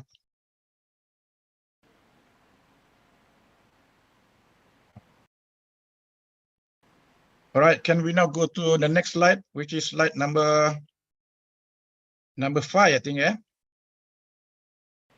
Right, number 5, yeah. There is a second figure 2. Yeah, we have to refer to figure 2. This is the whole process. Yeah, we divided into 4 stages, 4 process before you can achieve what we want to call a smart port. Yeah, starting with providing the good infrastructure, for example. Yeah, infrastructure, because we have different type of port. We have a back port, we have a liner port, and so on and so forth. Of course, you have to make sure that's going to be the right infrastructure for the right operation, yeah. And of course, in the process of doing that, we have the stakeholders, and then we have to put in the technologies. And nowadays we have many different new technologies, for example, to make sure there's going to be a safe operation within the port area, safe handling operation, yeah. In the berth area, for example. So we have sensors, RFID, IoT, and so on supposed to put in, yeah? Including what we have nowadays, what we call the AI, for example. We have the AIS, for example, yeah, things like that. And then, of course, along the next phases is going to be the smart port service. When you have the infrastructures, we have the technologies. Now you're talking about the operation. So in the portion, you are going to address on port monitoring, infrastructure management, real-time navigation, and so on and so forth. Until at one stage, at the end of the journey, you're going to achieve what we call a smart port, smart port, to be able to be sustainable in the business, to gain the economic benefit, and so on and so forth. So you have to simply to address and to comply, adhere to what we have here on, what we call it, IMO regulation with regard to MARPO requirements, SOLAS requirement, and load line, things like that, yeah. Similarly, on the land side, we have to also comply to a local authority, OSHA, things like that, yeah, to ensure that we are going to achieve what we call a smart port is. All right, now we go to the next slide. Yeah.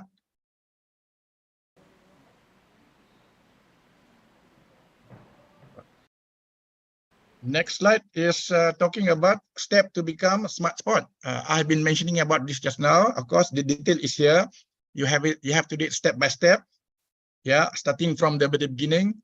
Whether it is an existing port, whether it's a new port, this is something they have to do now. And nowadays, globally, this is a new requirement because you have competitors. Yeah, port authority, port owners, you have competitors. Ship owners, are able to make a decision which port to go.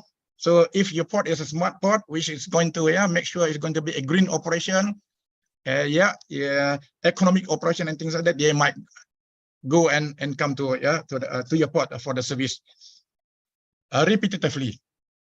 Step one is, of course, you're talking about inventory analysis. This is something that we have addressed earlier on the infrastructure, equipment, including equipment, machineries, and whatnot, which required to be provided. Depend on the location, the size of the port, the type of port, and the technology that you want to use. Secondly, is identify level. Here we have about four level. Might be in the future we are going to be more. For the time being, 4 level smart port maturity level. Maturity. So once you're getting, you have 4 there: organizational level, port connection level, port community level, and port connection level again. So we're talking about the organization that you have in the port authority, and then of course you're talking about connection with the stakeholders, communities around you. It's also important for you to connect on, and this is being the step number 2 that you have to do along the way. Step 3 is, of course, develop strategy. A strategy is something that we do in the day in the out. Maybe year in the out. We have strategic planning, for example, trying to address on certain problems, certain strategy on moving forward. In order to achieve what we call a smart port or intelligent port in this regard. Right. Step 4: implement strategy after determining what you want to do, what sort of facilities, what sort of people, human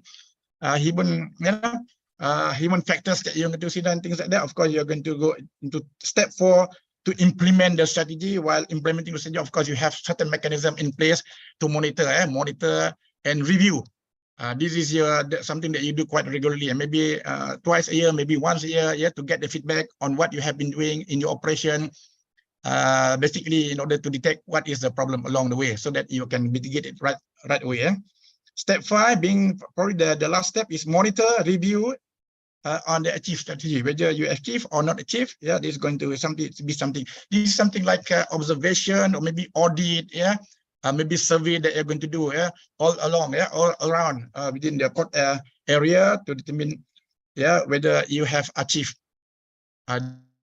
the compliance of achieving the target to become the intelligent port or smart port. Right. Now, once you have the smart port, of course, you have many initiatives. One of the important initiatives under the smart port is, of course, addressing on green technology. This is also something that being global nowadays. Everyone, every port around the world is talking about green technology.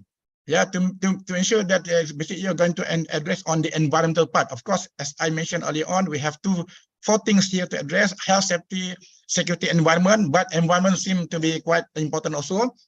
Yeah, nowadays, that's why to ensure that the port is going to be used until the lifespan, full lifespan, and probably to be extended later on if necessary. Yeah, if the business grows.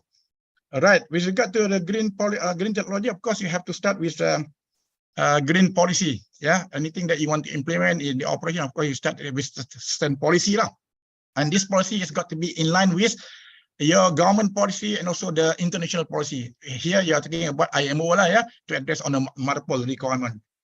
Right, as far as green technology in maritime activity is concerned, because port operation is also part of maritime activity, you are going to address on anything like alternative fuel. Fuel is something that you use day in, day out in our operation in port, not just on shipping.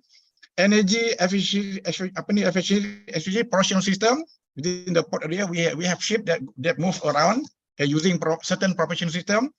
Nowadays we use motor engine, motor vessel. Emission that are coming out from the funnel of the ship, for example, is something that worries us nowadays. Because the number of ships that come to the port is getting more and more now. Many ships, they still use the diesel oil, two-stroke diesel oil, which means the emission is going to be somewhat a concern. Renewable energy is something that some port they have already started to look into renewable energy using certain, for example, the solar, for example, and whatnot. Coal ironing or electrification. I got one PhD student of mine doing on electrification, because electrification is something that produces heat. So heat is part of environmental impact, which need to be removed or minimized. So the student successfully completed the PhD. Addressing on the area of electrification. Similarly, in the port area, we have many ships, we have many people that work in. We have a waste management problem. One concern is, of course, the reception fatalities. They are coming from the ship. The more ships that come to the port, your time is 5 minutes to go. Yeah, it is about 5 minutes to go. Okay, thank you for reminding. All right, waste management is something that we have to address day in, day out, especially when more ships come to the port. With reception facilities, solid waste, things like that, we have to address in order to make it green. And then we have in order to do that, of course, we have to have policies, as I mentioned just now. This is something that you benchmark against the best practice around the world. Let's start with environmental regulation. For example, we have IMO one part, we have a local authority on the other part, which required to be adhered to. Eco-friendly infrastructure. Our colleague just now has been also touching on eco-friendly infrastructure. Incentive program. The incentive is something that we do all the time to ensure there's going to be some motivation to our staff, to our management authority and so on and so forth. Right. In the process also, we have to ensure that out of green policy that we have to carry out, conduct some environmental impact assessment, for example. As I said just now, we have to do it quite regularly, once a year or twice a year, to get the feedback from certain mechanisms, from certain system that we put in. Sustainable transportation. It's not just the transportation. Airport operation has got to be sustainable. The handling operation, everything has got to be sustainable, because we spend a lot of money in this investment. It's going to be at least achieving the full cycle of the service system, service life. Monitoring and reporting is something that we do all the time. We monitor. We have the monitoring system, and then we have to make a reporting, and then we close down whatever gap we have. In order to achieve the smart or intelligent port.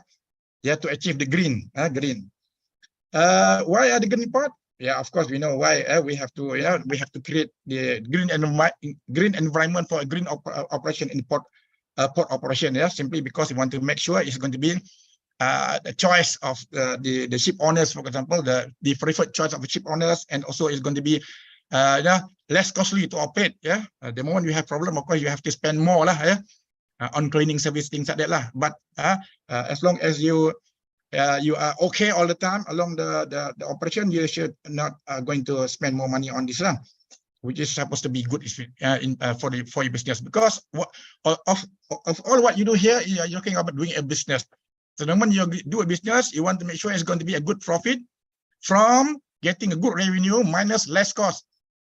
The cost is the one that being concerned. So meaning that the moment you address on HSSE requirement, including achieving this green port operation, meaning that there's going to be no additional cost to be incurred, meaning that your business is going to be okay, it's going to be profitable with a good margin. Right. Of course, main objective of green logistics is something that I've touched upon just now.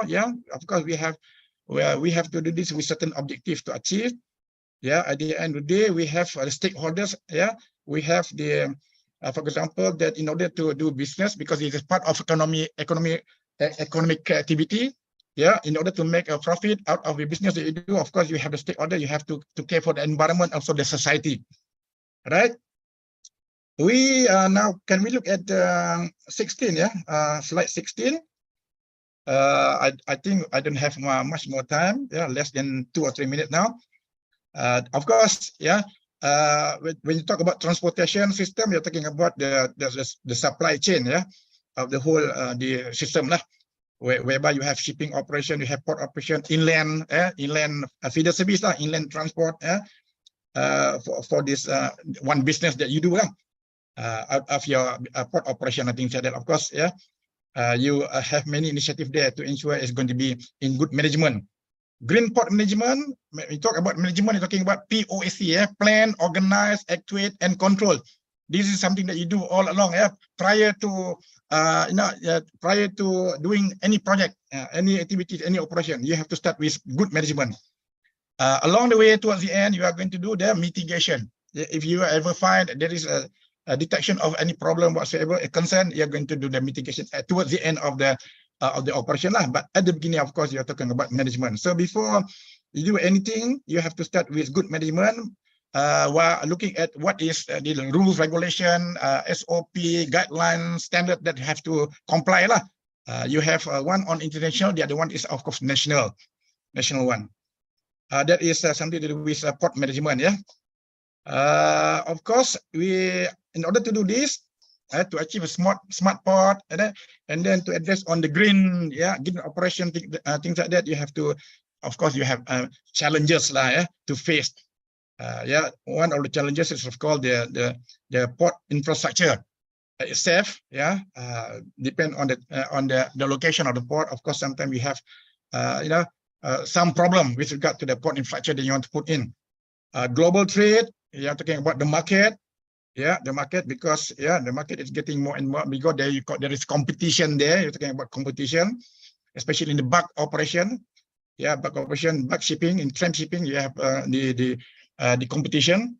Production capacity, you're talking about not just national, but you're talking about global as well. This is something that you want to catch up to ensure that whatever you provide in your port operation has got to be somewhat sufficient to cater for the need of your customer, i.e. the ship owner. Finances, money, is always a problem, because sometimes because of inflation, sometimes because of fuel prices and things like that. Even the interest rate, that could affect your ledger. And then you have regulation compliance. This is something that being the one that we have to look into quite seriously, strictly, because the moment you are in good compliance, adhering to all the rules, you are supposed to be okay. Otherwise, you are caught in trouble. Safety and security is something that I've been mentioning from the beginning. At the end of the day, what you do here all along is to address on the requirement of HSSE, health, safety, security, and also environment. You have many rule, law, regulation, being international or being local, that you need to to adhere to. Right. The last two challenges that you are going to face in this entire initiative is, of course, sustainability. You want to ensure that whatever you do is going to be sustainable. Yeah, to achieve at least the full lifespan. Hoping that at the end of the lifespan it can be extended for more benefit. Now, in today's era, for example, you're talking about IoT, you're talking about IA. Yeah, especially with regard to digitalization, that is going to be something that you're going to be thinking about. Yeah, to try to acquire that to be installed in your port area. Yeah, for good operation. Of course, to conclude the presentation, of course, this is something global. You have no choice. You want to be competitive. Of course, you have to go into achieving the smart port status, and then at the end of the day, you are going to address on many things under the smart port operation, including the HSSC. Yeah, and the one being the major one is nowadays you are talking about green port. Yeah, to address on the environmental requirement. So we have to be on good strategy. Yeah. To ensure that the your port management is going to address it once and for all. I think that's it. Yeah. Thank you very much.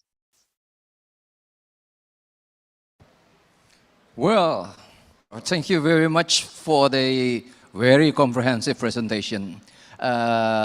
We could see at least 9 main areas as there are. First one, the aim of a smart port. Secondly, smart port service system. Third, 4 main areas to establish a smart port. The fourth, 5 steps to become smart port. Fifth, 6 green technologies in maritime activities to enhance a green port. 7 area of green port policies. The 7, green logistic and green port supply chains management. The 8, green port management. 9, 8 areas of challenges and the smart port solution. Professor, thank you very much indeed for your very comprehensive explanation concerning the aim of smart port, how to establish a smart port, and the management as well as the challenges to establish the smart port. Thank you very much, Professor. Thank you very much. The next presenters or the fourth keynote speaker will be Mr. Budi Cahyono, Master of Science. He's Vice President Directors of PT or Private Limited, Jakarta International Container Terminal. Allow me to summarize his curriculum vitae as follows. His address is Jalan Bima Citra number 1, Citra 1 number 20, Dukuh Bima, Kota Legenda Bekasi. You are my neighbor, sir. And then working experience at PT Jakarta International Container Terminal position. I read the last one because he have a long experience in GICT. Now he's Vice President Director from November 2020 until present. And then the last experience, he is the Marketing Finance Supervisor from PT British American Tobacco, 2000 until 2001. And then he also tax accountant from Siemens Telecommunication Project Office, and then tax auditors. His education, he graduate from Sekolah Tinggi Akuntansi Negara. His major accounting, graduate in 1992, and then bachelor for accounting 1998 from Brawijaya University Malang, and then he also graduate from Westminster Business School, University of Westminster, London, UK, for the postgraduate MSc International Finance passed with merit in 2011. Thank you, sir. You are very clear. Ladies and gentlemen, his presentation entitled Digital Transformation in GICT Becoming a Smart Port to improve customer service and satisfaction. Mr. Budi Cahyono, the time is yours.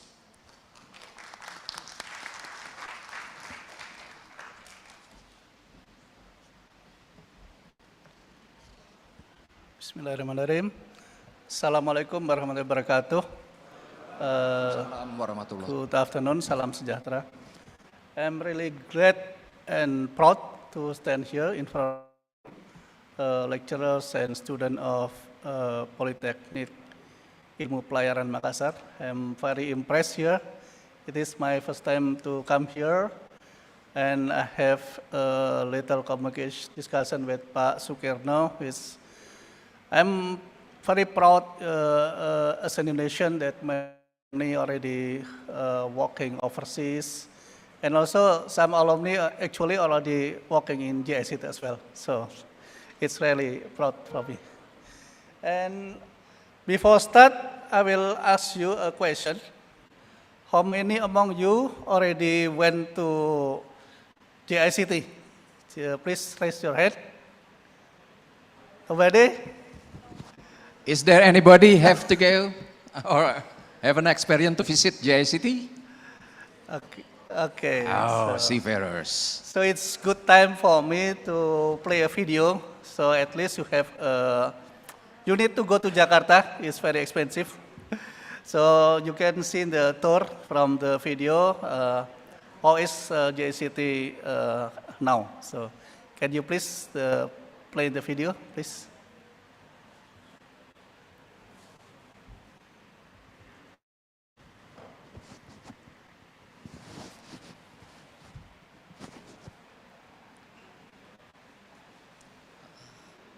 The video. Video, I shared already.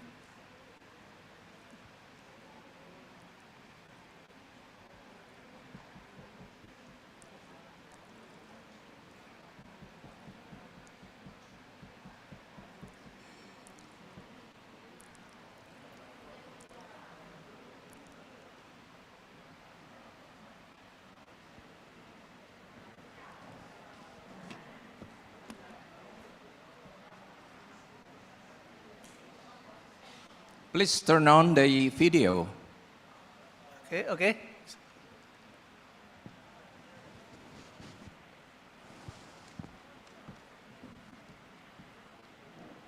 Oh.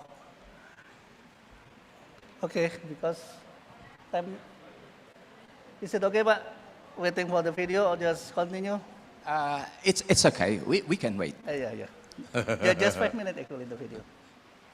Maybe the cadet need the visualization before you start with the narration. Oh, okay. So before I start my maybe if the video you can play, then just inform me. At this time, I will share about the digitalization in GICT. I'm the business practitioner, so maybe different with the other speaker, which is the scholars. So what we have done in GICT for a long time to be a smart port. First of all, GICT is not a greenfield. GICT is brownfield terminal. So maybe it's a little bit different with like Teluk Lamong, like Pak Anthony mentioned before, because GICT exists in 1999, but the terminal as well is already was in 1980 something. So it's okay. Okay, so, let's see the video first.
Next slide, please.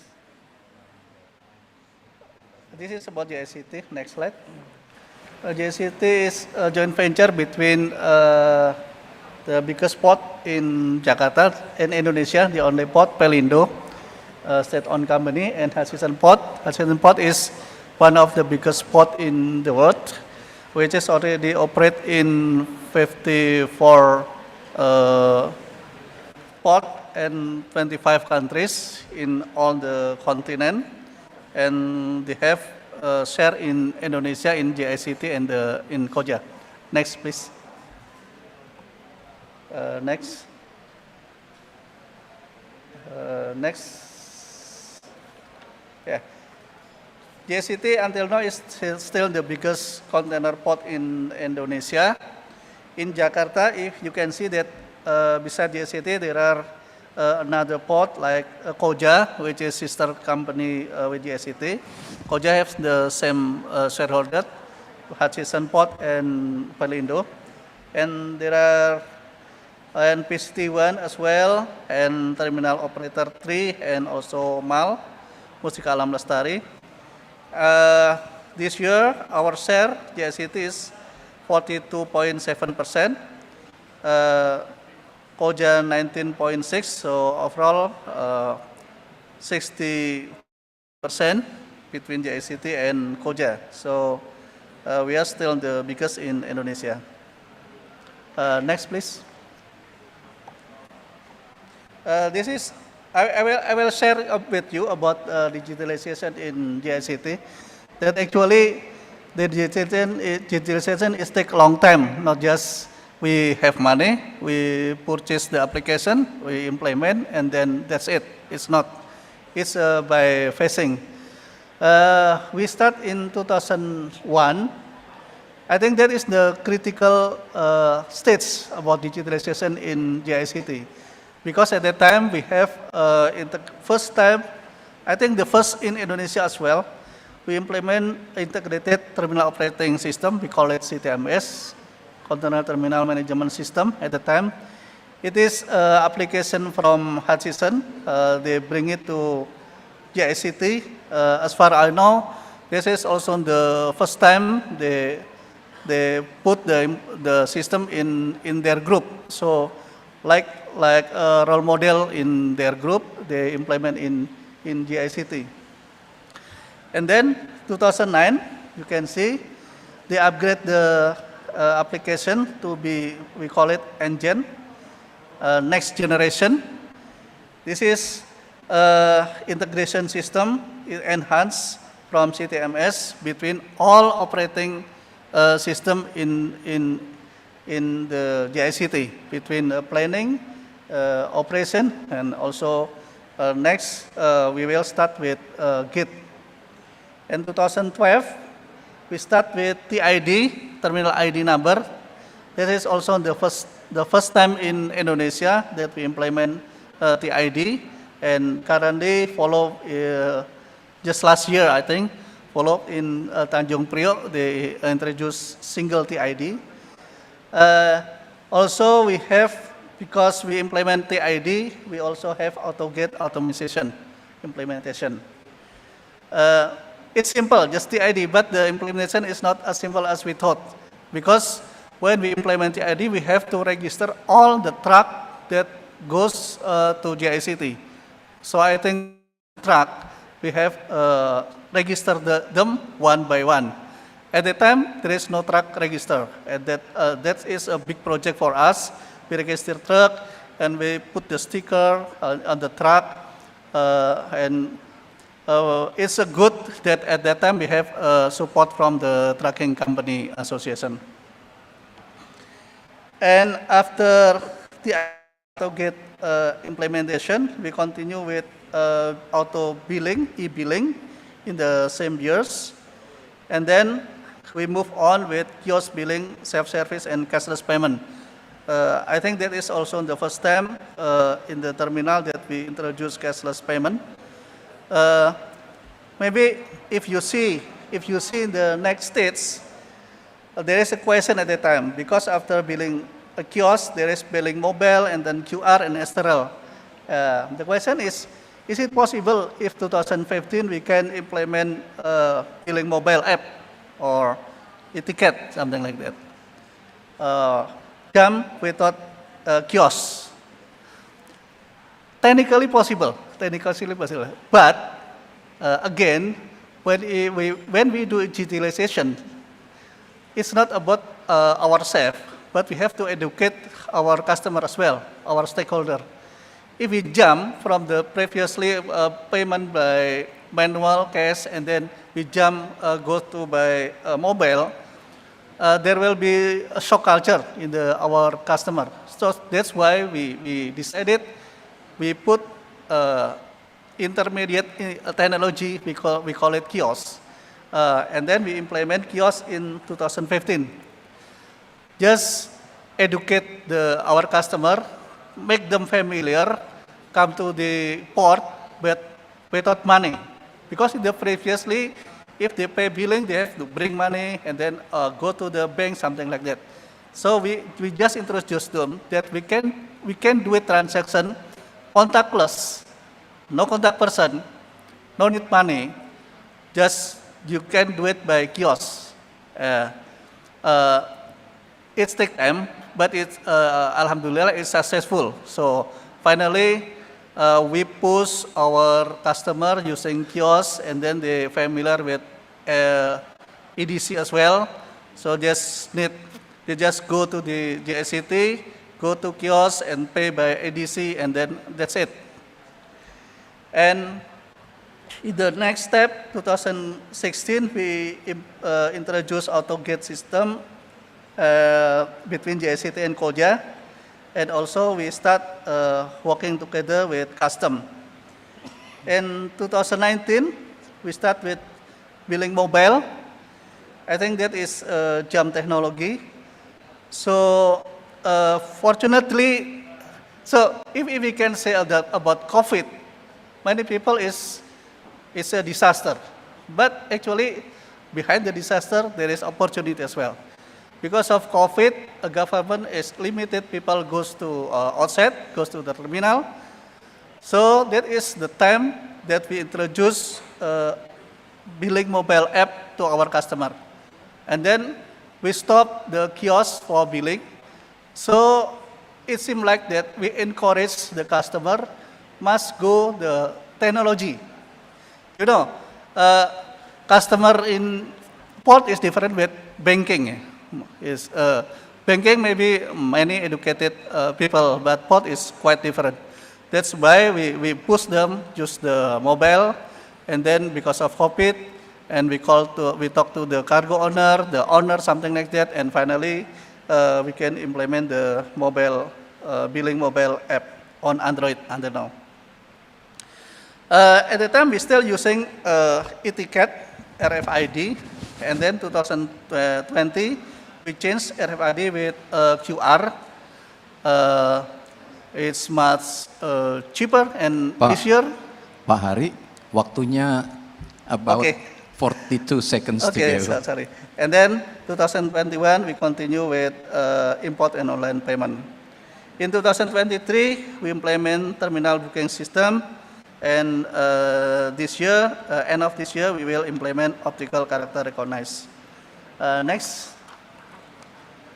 This is just show you that what is the terminal engine, what we implement. This is the integrated between planning and operation, and also gate. And we interface with a billing service. Next. Next. This is before and after, before we implement auto gate in GSCT. The most important is there is no contact person, and there is no, it's paperless as well. So the driver go to GSCT just using the QR. No people there, no paper and etc. It's very quick. And then next. This is billing. I think I already explained before that I just mentioned that in 2013 we all work together with Mandiri. In 2019 we enhanced our collaboration with BNI, BRI, and CMB Niaga. Next. Next, this is my GST. I just inform you that we can do everything by my GST through website or mobile. Next. This is the billing transaction that already fully automate. For import, 99% the user already using the my GCT. Only one goes to the counter. For export, 94% is using the mobile or website. This is the last one. Next. This is many advantages for digitalization. First, improve transparency, improve efficiency, improve accuracy, improve productivity, improve safety and security. And I think this is important for us also, improve working culture. And the last, but the most important is improve customer satisfaction. That's why the aim we do the digitalization. I think that's all. Sorry for more. Thank you. Mr. Budi Cahyono, thank you very much for your comprehensive presentation.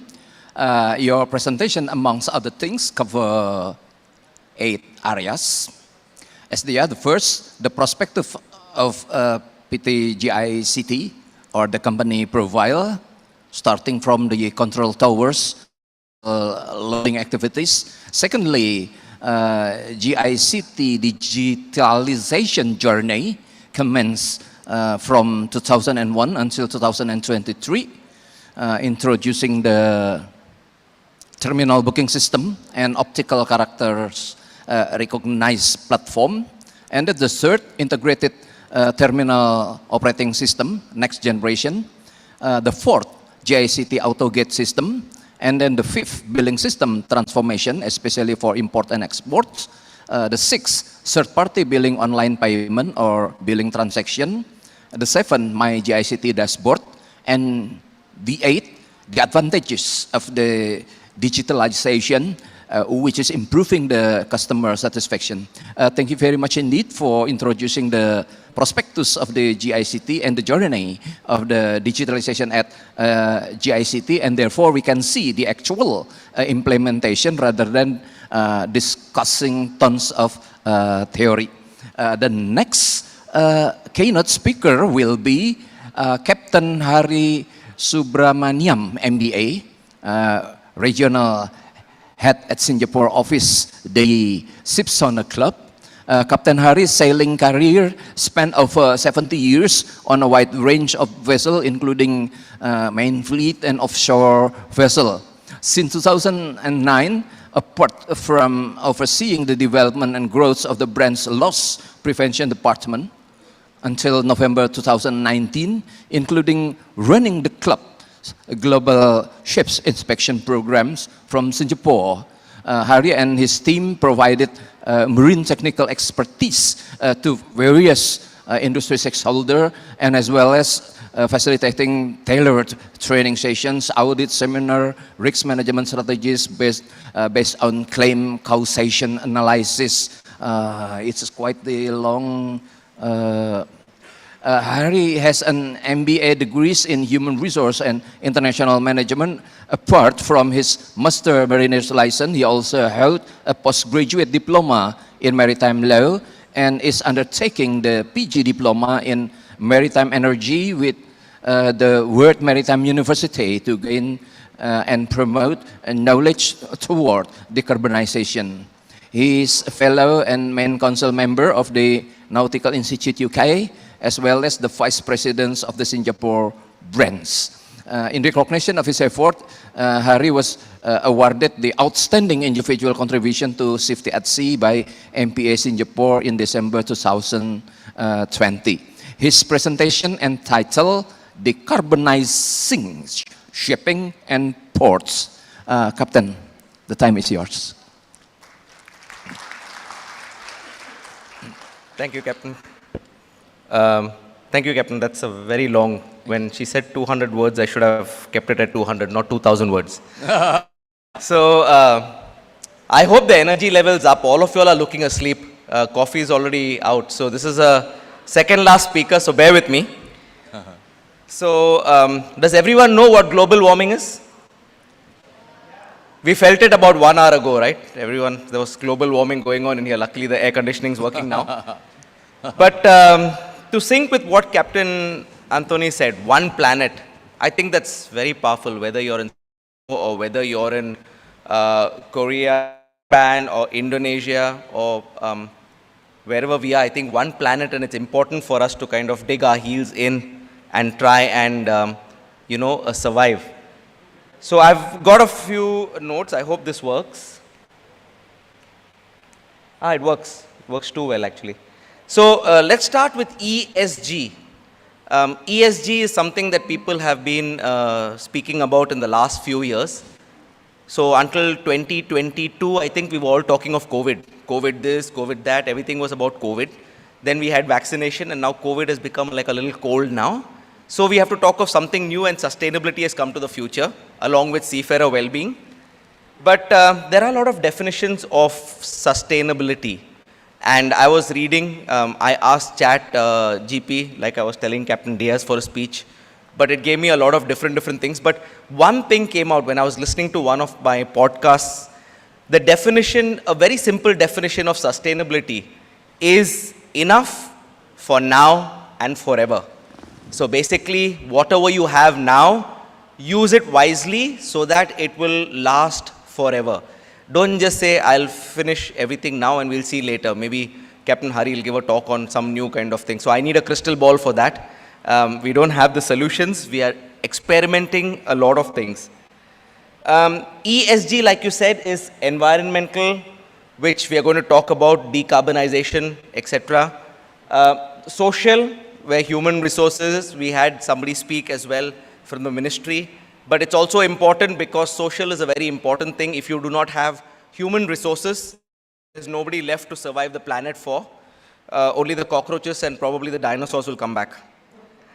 And lastly is governance, where we have people in the ministry, etc. over here who are going to help us with that. I think Captain Anthony already stole most of my slides, so I have nothing much to say. With all these eminent speakers, they have touched my presentation in some way or the other. So I'll keep it short, but I'm sure I'll go more than 20 minutes. Oops, wrong direction. Okay, so in 2015, what happened is they started this thing in motion. The United Nations came out with the Sustainable Development Goals. There are 17 Sustainable Development Goals, or SDGs, and it's in very colorful. And all of these were identified as key points on what countries need to do to make the entire ecosystem or the planet survive for our future generations. So it's not only after COVID. They started a little bit before, but we kind of diverted for a few years. I'm just going to add a little bit on, I have to get these buttons right. Yeah. Now, we are going to talk of IMO because while the United Nations covers the whole broad perspective, the International Maritime Organization is what is pertaining to the marine industry as such. And the IMO is also part of the UN family. It's just the maritime wing. The focus is SDG number 14. And 14 is actually, if you see over here, life below water. So it's all about marine biodiversity and climate change, how that is contributing to increasing temperatures globally. And degrees, actually, I'm not an expert, but even 2 degrees makes a lot of difference because you have all the Pacific islands who are saying even a change of 1.5 degrees of water temperature, seawater temperature. And 1.5 degrees, you know, we just kind of, well, having a shower, we just twist 3-4 degrees up, down. But if the sea temperature goes up by even 1.5 degrees, life on the Pacific Islands is probably going to be very difficult to live. And there's a lot of study on that, but it was a very exciting thing because 2 degrees we think is not much, but actually it's quite a lot. Moving forward, okay, so 14 is IMO's focus, but however, they will touch a lot of other points. As you can see over here, I think the recording will be available and our slides will also be available so you can read it in detail, what the IMO is involved in. This is an interesting slide because in Indonesia, and the key factor is Indonesia, the whole geography is slightly complicated because of so many islands. It's not like other countries which just have a mainland and it's easy to manage. And what happens is it's not only about kind of implementing something in Jakarta or maybe now in Balikpapan area, it's about making sure it goes out to the villages. And that is key because everybody needs to contribute. So if you see over here, Indonesia is taking the right step. They've also gone to the IMO, the village ministry, etc., to showcase their plans on what they are doing for it. While everybody kind of says, yeah, it's going to take time, we need to tackle hunger first.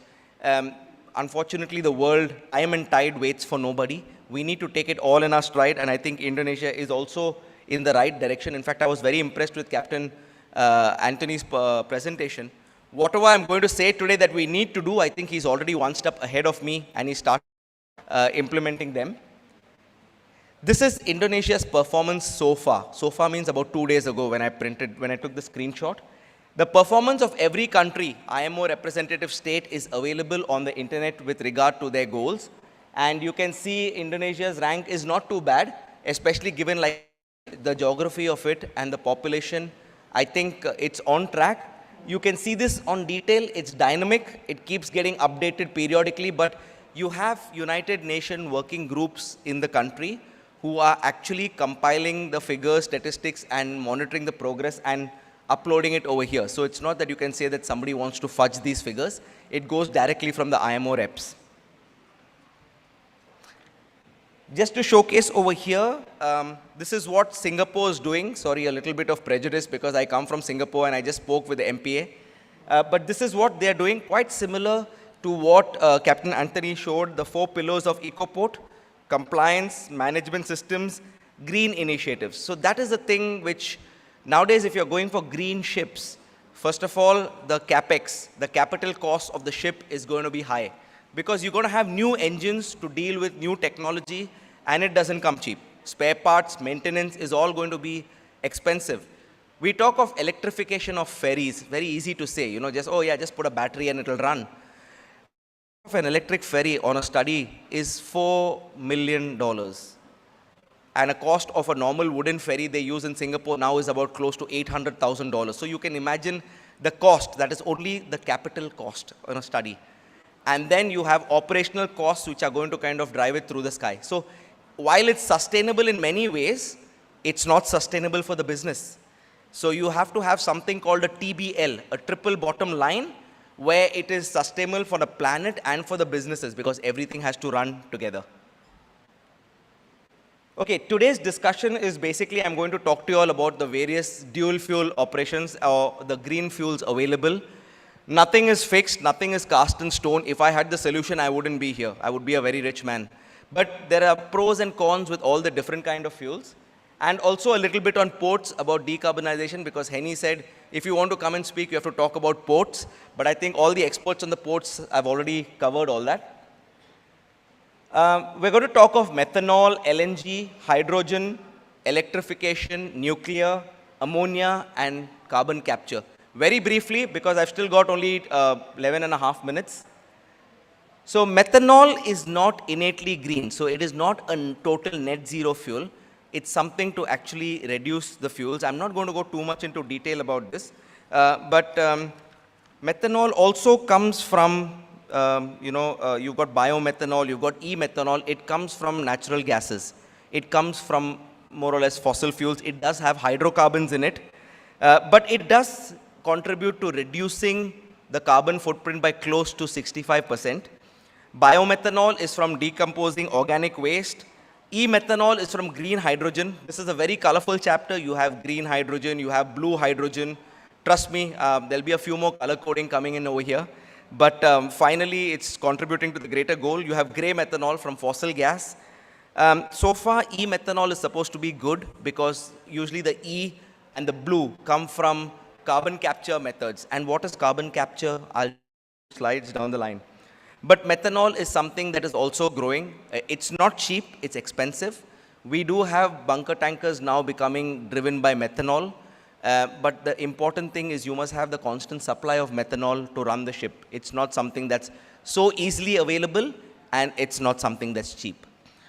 Then comes to the next one. We talk of LNG. So right now, LNG is supposed to be the current savior of what is happening. We have LNG-powered ships. We have LNG-powered tugs.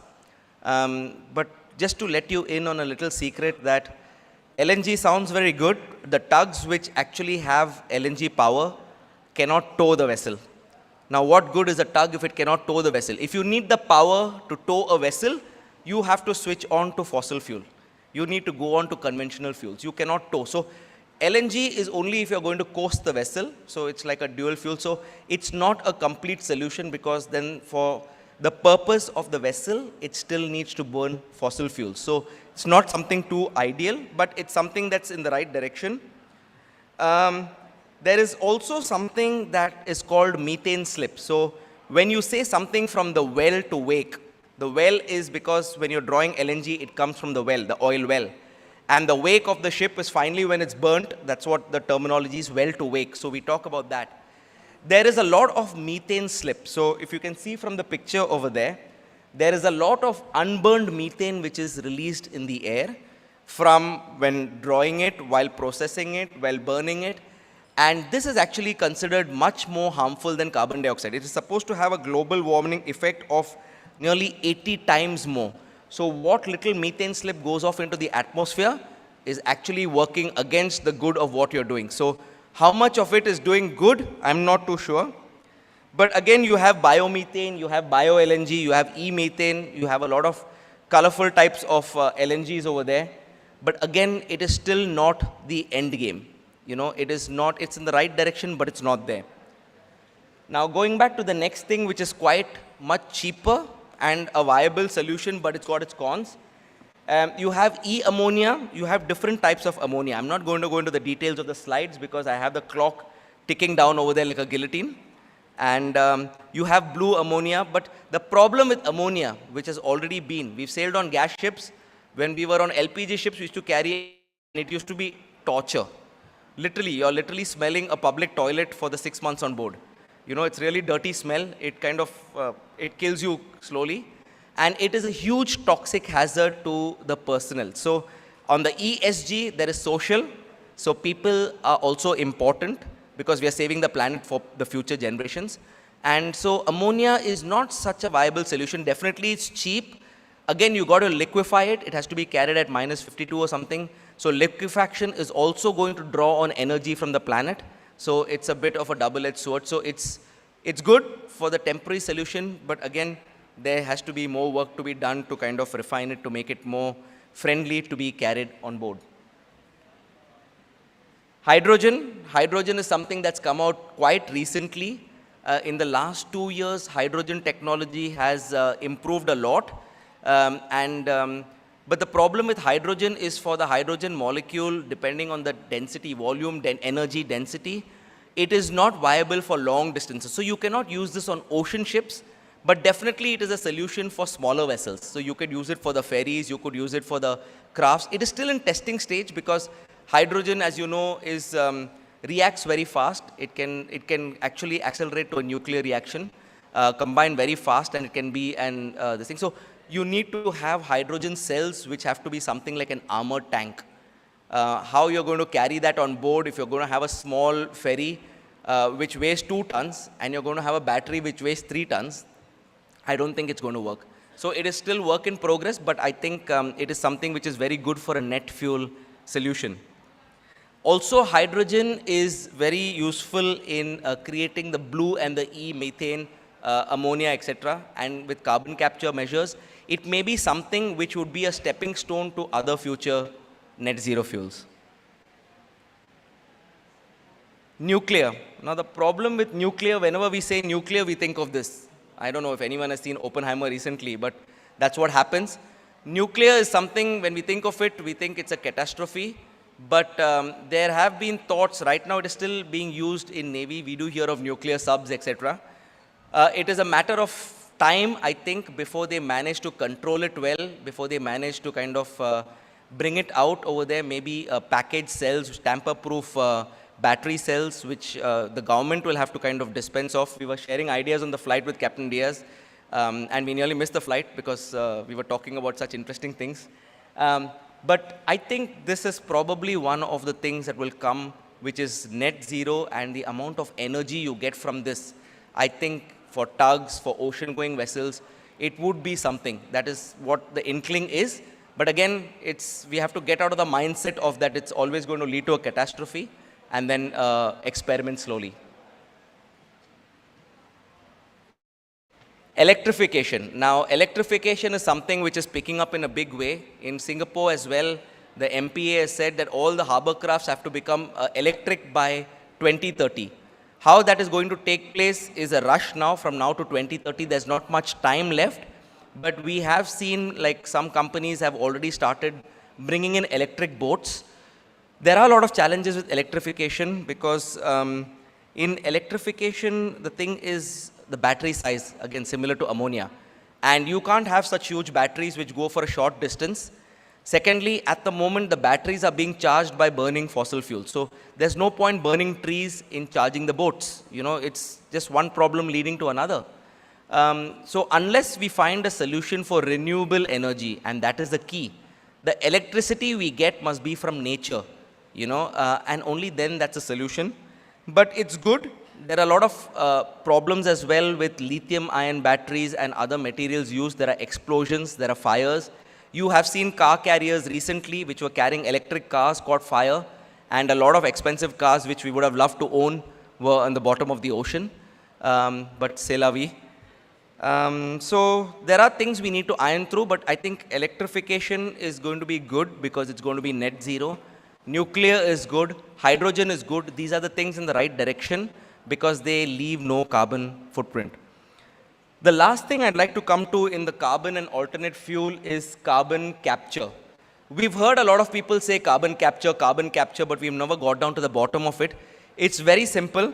It's basically recycling of carbon from the carbon dioxide. So CCS, is carbon capture and storage.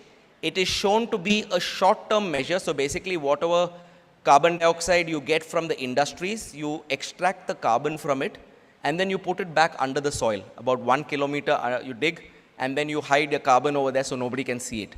Well, that's not exactly the reason. The thing is like ashes to ashes, dust to dust. So carbon to carbon, they'll just put it over there until that becomes a problem and they'll deal with it. It's not a complete solution, but they think that probably carbon came from that depth. So maybe it'll kind of again cycle to bring it back again in another form when we need to tap it. But the other useful thing is CCU, which is carbon capture and utilization. And that is something which is, it's not net zero, but actually it keeps the balance of carbon in the environment. So whatever carbon they capture, they use that carbon to make new fuels. So when they are drawing something like e-ammonia, e-fuels, etc., so they take the hydrogen and they combine it with the carbon that comes from carbon capture. So they are only recycling the carbon, which is a good thought. I think that's also something where we can maintain rather than keep increasing the amount of carbon in the Earth's surface. I know there may be questions on this. I'll take it later. But I have to very quickly, oh my God, are you sure you're not on fast forward with the clock? See, he's not even looking at me in case I ask him for some extra time, but never mind. The role of ports in decarbonization, I think ports are very important. I'm going to skim through this because a port is somewhere where all these come together. You can't have fueling facilities and strategies on ships if the ports are not supported. So a port is going to be some place where they can actually consolidate all this. They have to make things happen over there for the ships to kind of fuel up.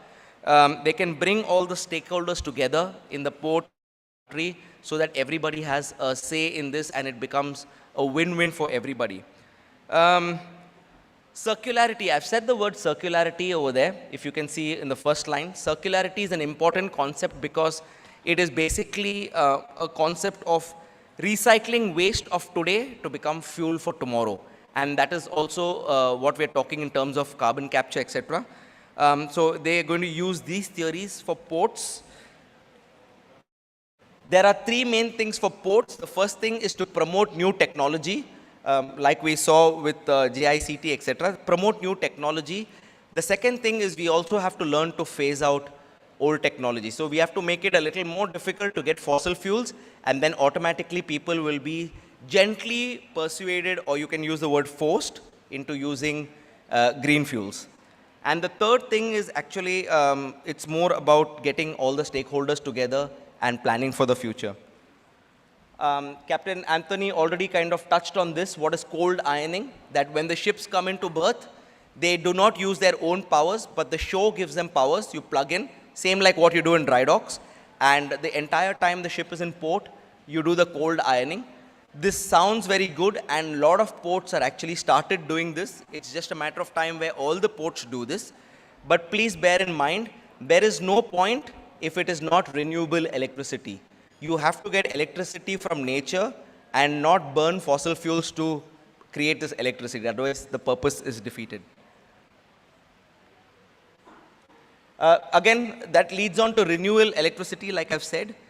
It should be the primary focus of all ports. There are a lot of strategies, like even in Shell is leading that in this region, where they are forming electrification platforms where boats can come and charge. You have wind farm technology where offshore wind is used, so you have those huge windmills, but it is not viable everywhere. Taiwan is doing it in a big way. The problem is you have to get the power from these windmills and these offshore wind farms, and the cabling underneath on the seabed and distributing it to all the villages like we've discussed is a challenge. You also have to plan that carefully. You have too many electric cables, and then the ships need place to anchor. And the next thing you'll have is dropping anchor, and then there's a power cutout for the city. So that takes a lot of planning as well. Transformation of port infrastructure also. So ports have to think of electrifying the entire wharf operations, the trucking, the rails, everything that is used for loading, unloading, and other port operations should be actually thought of making electric. I did ask certain governments I've been talking to, they were asking everybody to become electric, and I said, what about your harbor crafts? What about your police crafts? What about your petrol, your oil pollution crafts? Oh, that's a good idea. Oh, they need to start with that first, I said. You need to set an example. If you start with that concurrently, the market has a little confidence that everything. So you just can't have the Navy and the police and the Coast Guards, etc., not being carbon zero, whereas all the commercial operators have to become. So that's a thought. Sorry, Cap, just last slide. And overall recommendations for ports, I've put it down as a last slide. Oops. It's a summary of what I've been saying, so I'm not going to go through it all again. But like we've said, it's our planet. We all have to make that little difference. If we sit down and think, no, not in my lifetime, then the whole concept is lost. It's all about for future generations. We all believe in rebirth, so maybe when we come back in the next 2 or 3 lives later, we should be reaping the benefits of this. On that note, I'll take your leave. So thank you very much.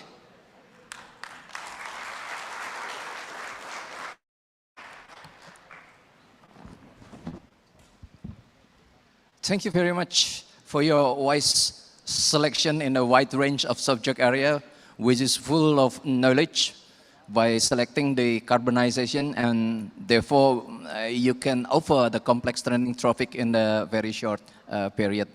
If you don't mind, may I summarize your presentation as follows? There are 7 topics. The first one is the sustainability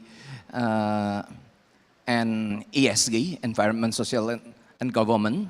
And then secondly, the correlation between the United Nations 17 Sustainable Development Goals with the IMO 17 Sustainable Development Goals and green shipping, especially number 14, life below waters.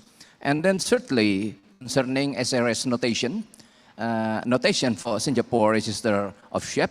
And then fourthly, alternate and dual fuel strategies for ship or alternative low emission fuel for the maritime industry. Started with methanol, LNG, ammonia, hydrogen, nuclear, carbon captures, and so on.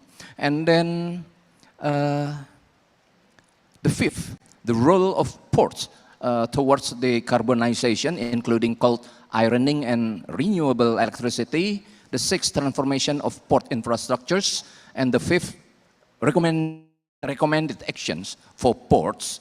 There are 5 recommended actions.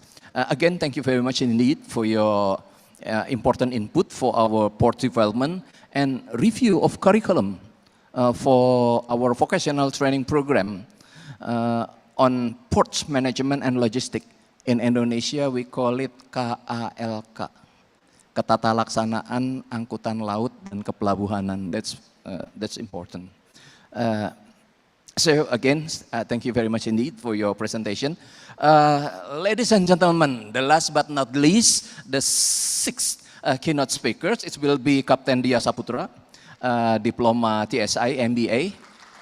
He is the Transportation Attaché of Indonesian Embassy in Singapore. Before he is over his presentation, allow me to read a little bit his curriculum vitae, his formal education, Diploma 3, Deck Officer Class 3 from Merchant Marine Academy, Jakarta, 1996. And he got the Scholar from Merchant Marine Higher Education, 2001.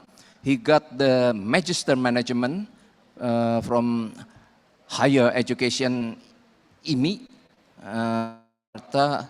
2003, and then Master Marine from Merchant Marine Higher Education Jakarta 2005, and then Diploma Maritime Transport Safety Investigators from Australia Transport Safety Bureau, Canberra, Australia 2011, and then Magister Program MBA Management in Logistics from Kuhnne Logistik, University Hamburg, Germany 2016, and doctoral on computer science at Bina Nusantara, Jakarta, which is progressing. He involved in 32 training and he got 32 certificate and he has already submitted so many scientific article into the international journal. He also have an award as the excellent service of government officers from President Jokowi.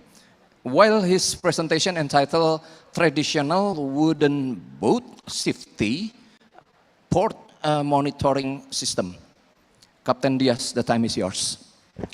Thank you very much, Captain Indra Priyatna. Captain Indra Priyatna is my teacher. So, yes, I will start with this presentation. Okay. The Honorable Director General of Sea Transportation, Dr. Captain Anthony, the one which is already passed, and the Honorable Dr. Captain Wisnu Handoko, Secretary of Human Resource Development. Captain, would you kindly... Yeah. Okay. Is it okay now? Okay. All the guests, the Director of Politeknik Pelayaran Makassar, Captain Sukirno, and then the moderator, my teachers, and then also the guest speakers attending this conference, Professor Paul, Captain Hari, and we have also Professor Abdul Samad and Mr. Budi and Captain Hari. Yeah. Assalamualaikum warahmatullahi wabarakatuh. Good day, my name is, it's mentioned before, my name is Dia Saputra. I'm Transportation Attaché in the Indonesian Embassy in Singapore. First of all, I would like to give my high appreciation to Captain Sukirno, who's invited me to be here. It is I'm very honored to be here, Captain. Thank you very much. And actually, my initial coming is for attending and also for accompanying Captain Hari, but then last night during the dinner, my teacher is giving instruction to do presentation, and then, okay, then I prepared my very fast presentation last night. And the topic of this presentation is traditional wooden boat safety port monitoring system. I believe this is also related to the smart port, and also later on also I will put some using of the what do you call one solar panel, that maybe this is also includes in green technology. Smart port is also we have to. It's not only for the operation, but also things for safety that let's say for the can enhance the safety with the technology. This is also we hope that part of port can do and participate in it. Okay, we can continue. Next slide, or I'll use mine. Okay. You know this picture of these small boats, small wooden boats. This small wooden boats is the traditional that you almost all of you know about this one. This traditional ships in this is one of the actually my research related to small boat, and then how we can enhance their safety and how the smart port could do more in participating in it. And small boat is you know, in Indonesia we have a regulation for small boat. The vessel which can be registered is under the Minister Decree 39/2017. It is only the vessel with the gross tons of 7 and above, or equivalent to 20 cubic meters and above. So this boat is not included in those regulations as the vessel to be registered. But in our system, we have to monitor, we have to record it. We have to record them. They are mostly made by wood, and due to wear and tear, and easily to be get damaged and exposed to the water and heat of the sun. And then it is also very easy for the skipper. Skipper is the boat driver or boat owners, just to repair. And then the problem is the self-repairing sometimes also could change the appearance of the boat. Next slide, please. Not like in the land vehicles, you know, bicycle, tricycle, or gerobak carts, it is also considered as vehicle on land. But it is also not registered as it is like car and also motorbike, right? But they are considered as vehicle. But for this land vehicle, the traditional, the simple traditional vehicle, if they got accident, it is very easy to be seen, and then everyone nearby can help them. All right. So the wreckage also can be taken home or repaired or taken home. Next slide, please. Just move fast. But then, how about if you like look at this picture? One vessel, one small boat, if they got accident at sea, so it is not so easy for them to be found. And then, let's say if they don't have family and nobody will looking for them. This is also things that we have to consider, that they are actually available around us. There are a huge number of them. And then,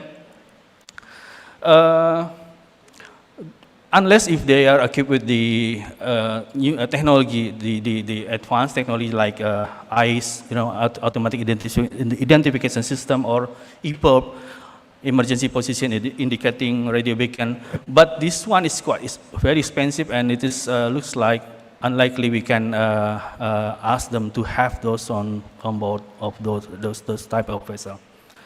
So in general, they sail with their life in, and they are likely to be lost, and not when they sail, there is high possibility for them not to come back if there is any accident. If their family is there waiting at home, maybe they can report that the family, the boat is missing. So this is things that maybe the possibility for the boat can be searched. Okay, next slide, please. That time, all the small boat using conventional certificate, using paper.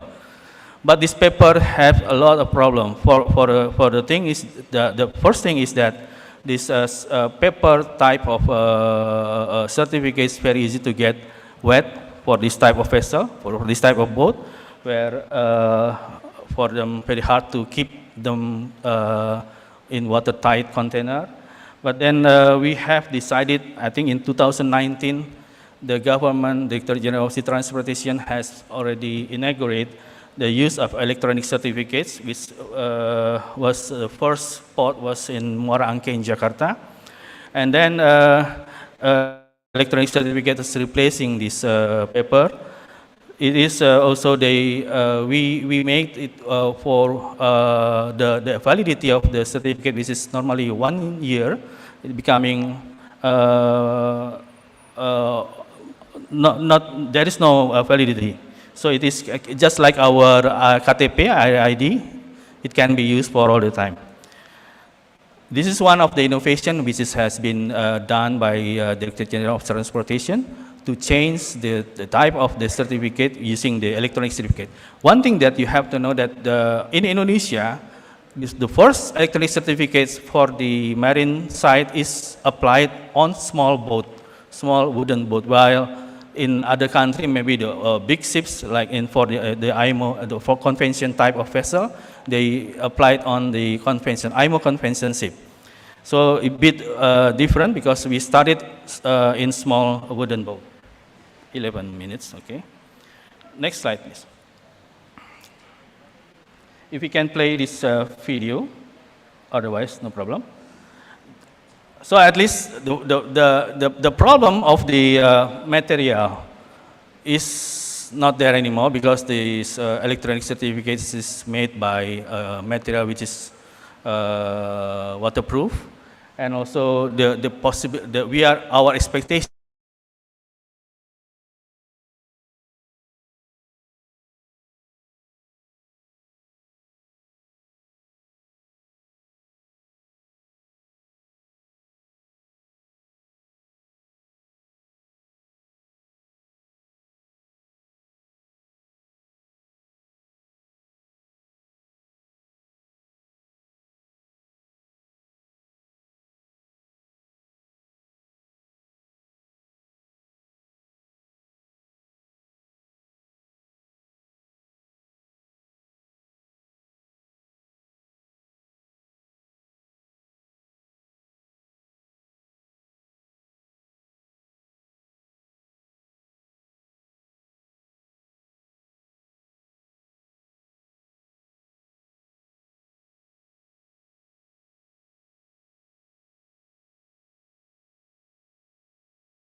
Sure which one is one.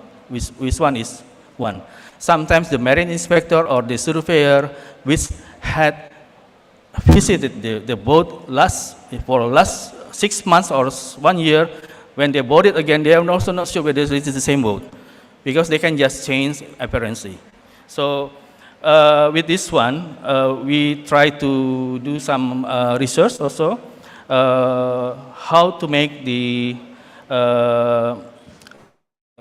boat having a unique identification.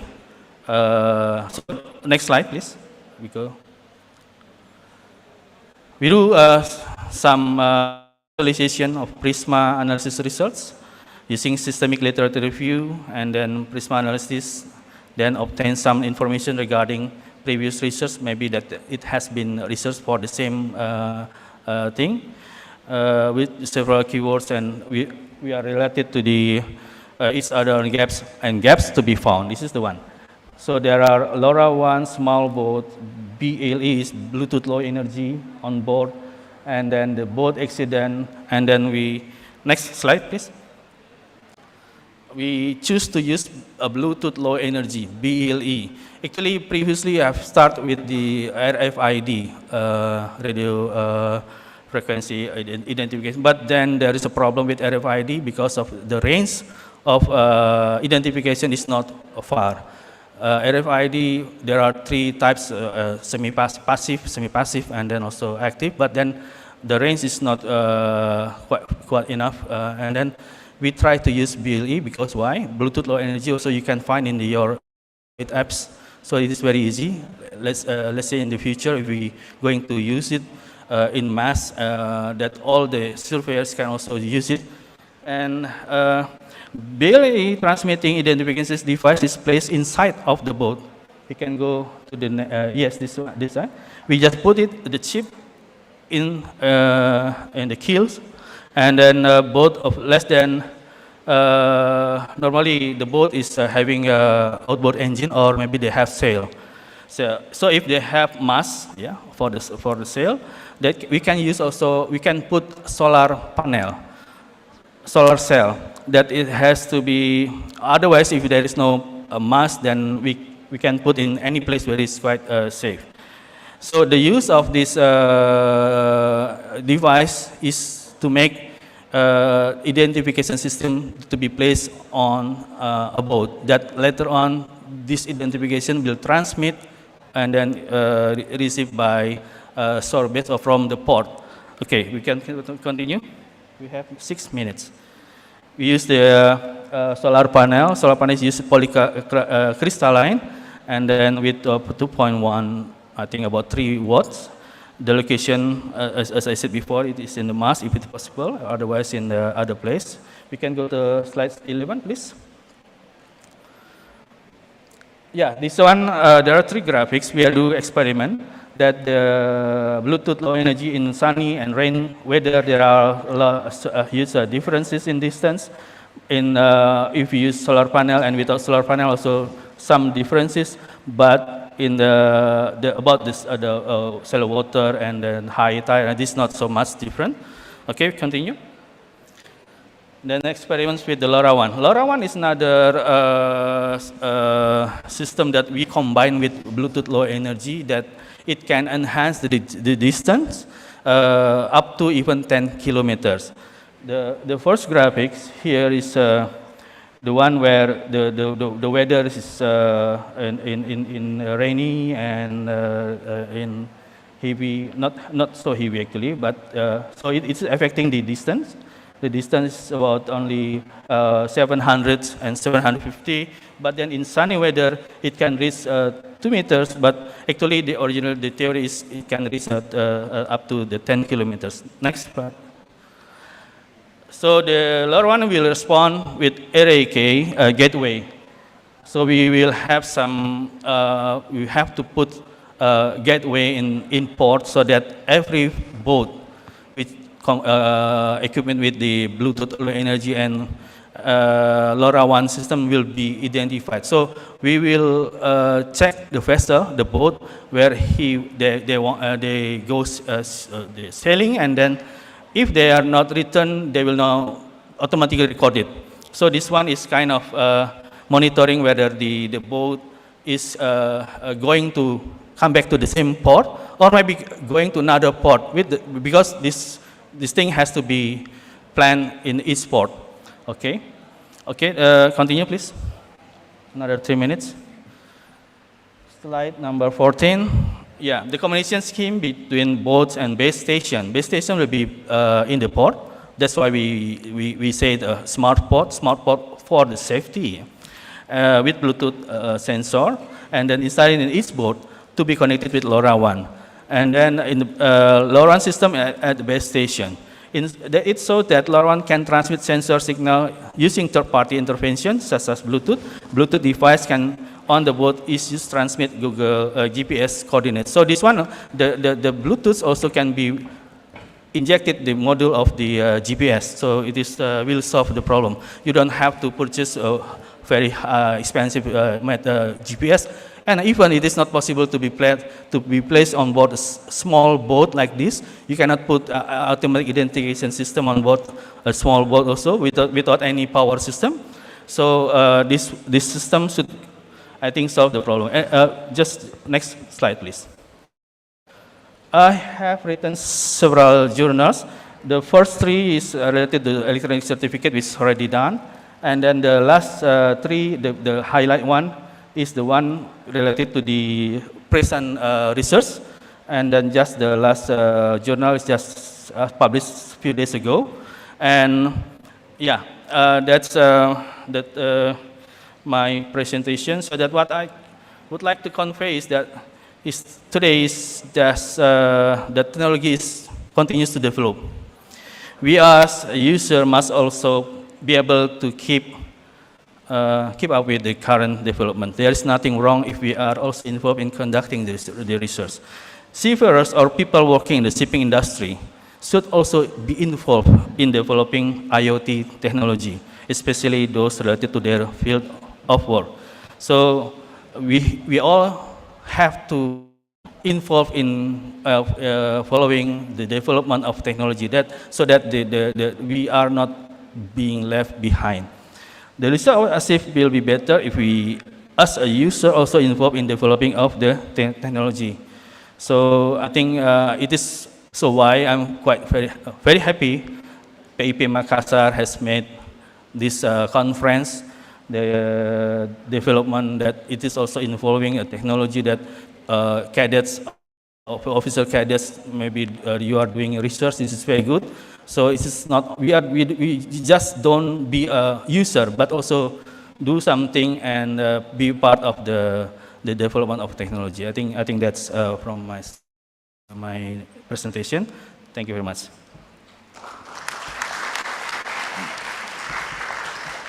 Captain, thank you very much for your presentation. I believe that you are presenting something from the other angle. Because we are busy with the modern technology and you see it from another angle, I believe that your presentation consists of 5 topics. The first one, small traditional wooden boat in Indonesia and the accident. And then secondly, innovation made by replacing paper certificates of traditional wooden boat and applying e-certificate. So the digitalization is not only for modern ship, but also for a traditional wooden boat. And then thirdly, series of problem-solving activities to avoid accident at sea, introducing Prisma analysis and BLA, and the communication scheme between boat and base station using LoRaWAN, Wide Area Network. And then the fifth, you are presenting the journal and conference paper related to the research. Captain, thank you very much for your presentation, which is enrich our awareness and become reminder that instead of the implementation of modern technology, we still have the old tradition and heritage, which is operated parallelly in Indonesian waters. So, while the sailing boat or small boat do not using fuel, therefore, we no need to do the carbonization. So, gentlemen, in one way, we take a very good care of decarbonization, but this kind of boat, we do not need. So, they are small, they cannot carry a lot of things or goods, but they do not produce air pollution. Okay, Captain, again, thank you very much indeed. Ladies and gentlemen, now we are arrived to the session for answer. But since the time is limited, it's already 16:30, we will respond based on the earliest incoming questions. Ms. Tia, would you kindly assist me on recording the incoming question, please? Okay. But first of all, how many questions that we can accept for this session? 3? We can ask the audience over here, and maybe some question arrive from the WebEx or from Zoom meeting. Okay, okay. So ladies and gentlemen, this is the Q&A session. Maybe who will be the first ask for this question? Yes, over there, over there. Would you mind to stand up, please? Please introduce yourself. Thank you very much to the presenters. I have 2 questions at this time. First, to the last presenter. Sorry, Mister. Sorry, What's your name, Bapak? Dion Lebang, Bapak Dion. Yeah. Okay. lecturer or teachers in the PIP here in Makassar. Okay. I have two questions actually, one for the policymaker but already left, but maybe some of you can give some advice with this question. But I ask the second question to the last presenters. Thank you very much for your very concern to the safety of people in the wooden boat. My concern is these people, they don't think it's not your business of my life in the wooden boats. It's not your business. Why I said that? If you said previously that most of the wooden boat is not registered. It's not registered. So how can you control them? That when they are going to sea, they have all completed safety of life equipment on board. Yeah? How you control them if they are not registered? So what kind of policy can you make if they are not registered? And how you control them that when they are going to sea, they are all equipped with enough safety equipment on board? That's my questions to you. The first one to the public, to the policymaker, with regard to the gas reduction energy. When the policymaker set the target to reach the gas emission reduction policy. When the target is set. If the target is set, what is the step to go to the target? Already taken by the policymaker now in order to reach the carbon emission reduction program. Thank you. Okay, thank you so much, Bapak Dion, and Captain Diaz will answer the first questions. That if the wooden is not resistant, how you can control if doesn't have equipment to fulfill it? Yes. Thank you very much. It is very good question. Actually, this is the one that we are trying to solve. I'm absolutely agree with you. Why most of the people are trying to do something with these huge, the biggest, not biggest, I mean big ships or convention ships, and then not many people are try to think about the small boat, the safety of a small boat, small wooden boat. And then this is also the things that I can find that there is not much research regarding for the safety of the small boat. That's why I think it is the gap. I mean, I'm personally trying to find how can we put technology on small wooden boat, which is most of people will say it is not possible, right? So this is the challenge: how to make it. The boats that we have in Indonesia, we have this kind of boats, a lot of small wooden boats. How to make them even better, even is safer by the General Sea Transportation has given them a lot of. I think I remember when I was there, we have given them free of lifeboat. Sometimes we also give them life buoys for the fisheries. But this is, I think, is not enough. I mean, we have to make one system, a kind of system that the boat can be controlled also. I mean, controlled by the system, where when the boat reaching the port, it is automatically be recorded. So we will know that they are safe. If the boat is not returning to any port, this system must be linked between port. But then we knew that this boat is missing. This is kind of things that how can we give some more our we call it perhatian, our attention to them. So this is the thing. Now that's why technology is not only for the convention or we have some in Indonesia we have a lot of people using small wooden boats that actually by the advance of technology we can also put technology on that vessel. So now, later on if you ask who's going to pay for this equipment, we have tried with this electronic certificate and we give them free for all the ships. Why don't we just add a little bit more and then put this one on the system so that it will be even better for them? I think that's the thing. I think, is it okay? I know the answer, but I'm not in the position to answer the questions.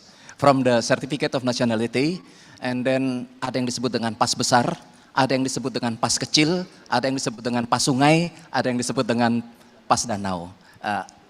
Sebetulnya mereka terdaftar. Tapi I'm not in the position to answer the question. So let's proceed to the next question. The next question, Bapak Dias, Mr. Dias, if I'm not mistaken, did you ask about what the target of the gas?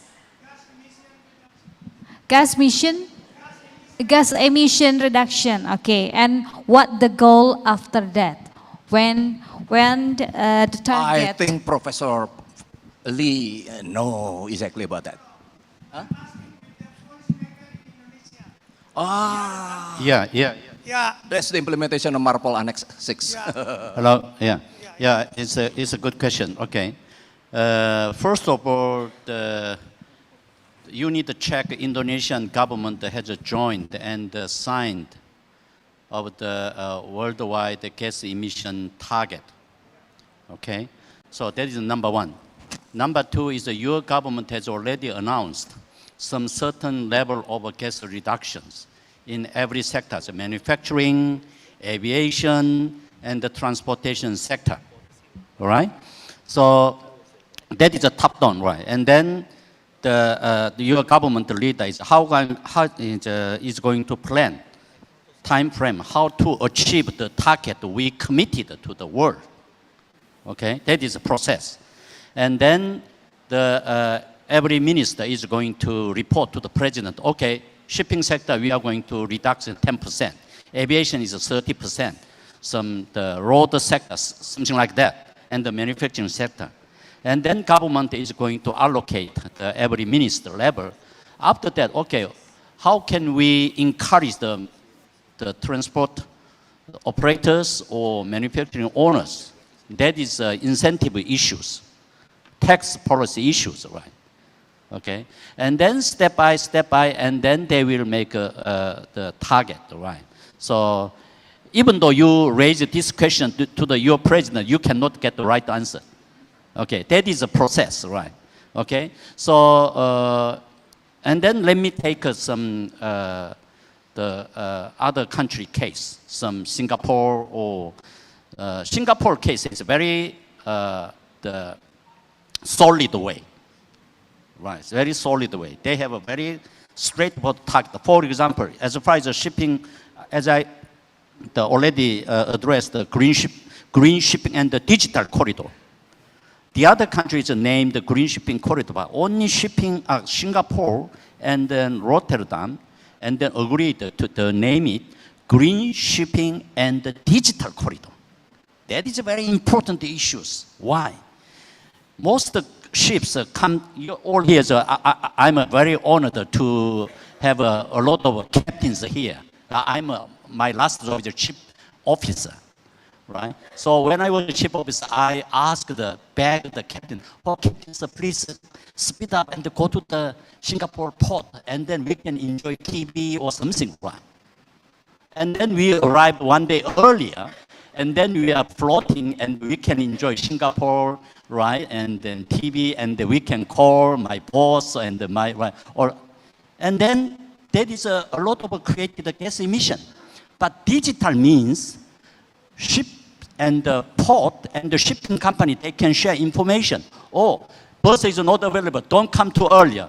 Slow steaming. Slow steaming means reduce the low gas emission. Also, cargo flow, ship flow, all is digitalized in order to minimize gas emission. That is why green shipping and the digital corridor, right? Okay, that is why Singapore is quite the leading country in reduce, minimize. Also, Singapore government, Makassar or Indonesian government should learn lesson from Singapore government. What is it? Singapore port. Singapore is now a harbor port. All ships are calling in Singapore and to buy vegetables and the fruit and the bunkering and the ship service, auxiliary services, right? But Singapore is now going to be green pure bunkering harbor port. The Singapore government have already announced. Okay? So on the Rotterdam is also announced. Rotterdam and Singapore, maybe another one port in Shanghai, another port in Busan, they are going to be green fuel harbor port. Right? That is another issue. So which means Indonesia may have some, because Indonesia has so many island, archipelago countries, right? So maybe one or two green fuel port should be prepared. Otherwise, Indonesia cannot receive zero emission ships, right? That is my comment. Thank you. If I can just add on to what Professor said, Indonesia set the target of 2060. 2060, the year 2060, yeah. So all the countries, most of the countries have adopted 2050, but Indonesia has undertaken 2060. I saw the latest report a few days ago that it is on track for 2055. So one of my slides over there showed that you can actually get online the Sustainable Development Report. Working groups are uploading it. And if you Google that, you can see as per what is the rank and what is the progress in each of the 17 sectors. Okay. Okay, one more questions. Okay, there. Please stand up.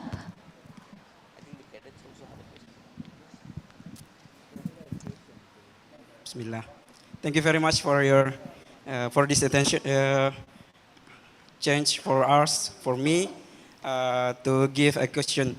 My question is aimed to Professor Lee. My name is Ismail, and lecturer of this campus, PIP Makassar.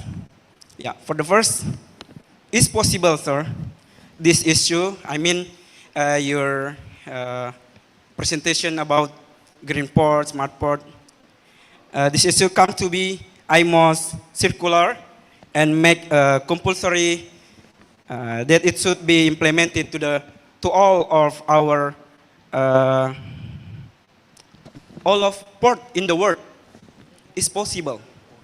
The second, how long we need from begin or planning a green port or change a usual port until implemented to be a green or smart port.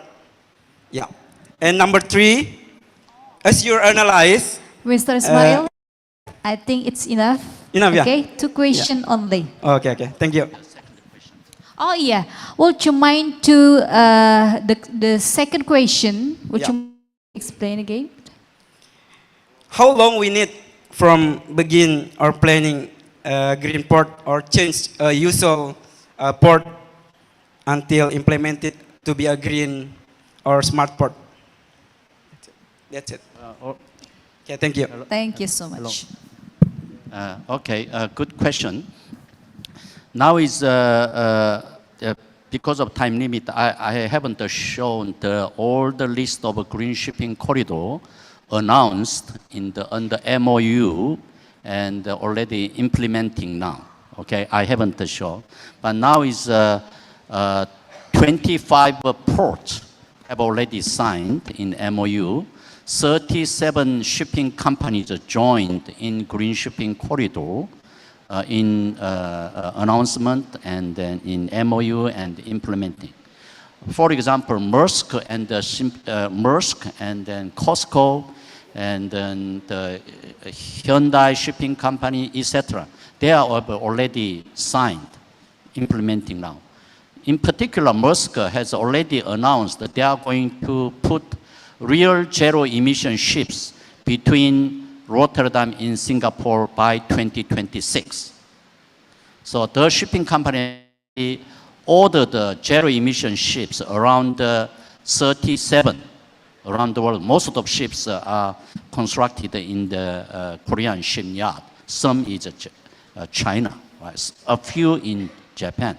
So Green Shipping Corridor is arranged by ship type, but Rotterdam and Singapore and LA and Long Beach that is a major container ship.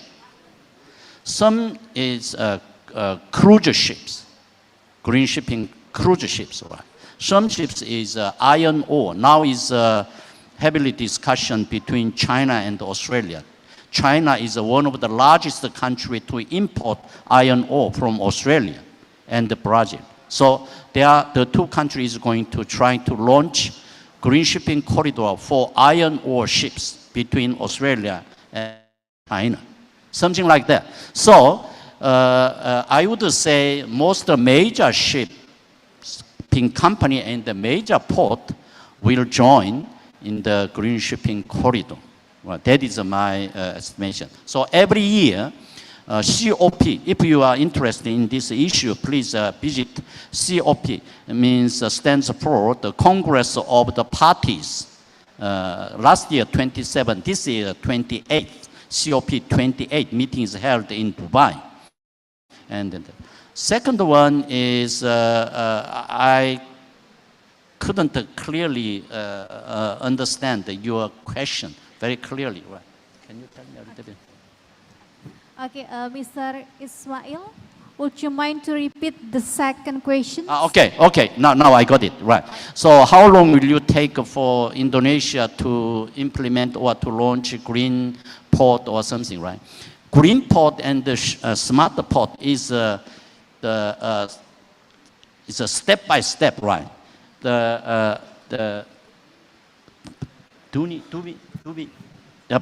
Budi showed one very beautiful diagram for JICA, right? JICA or JICA?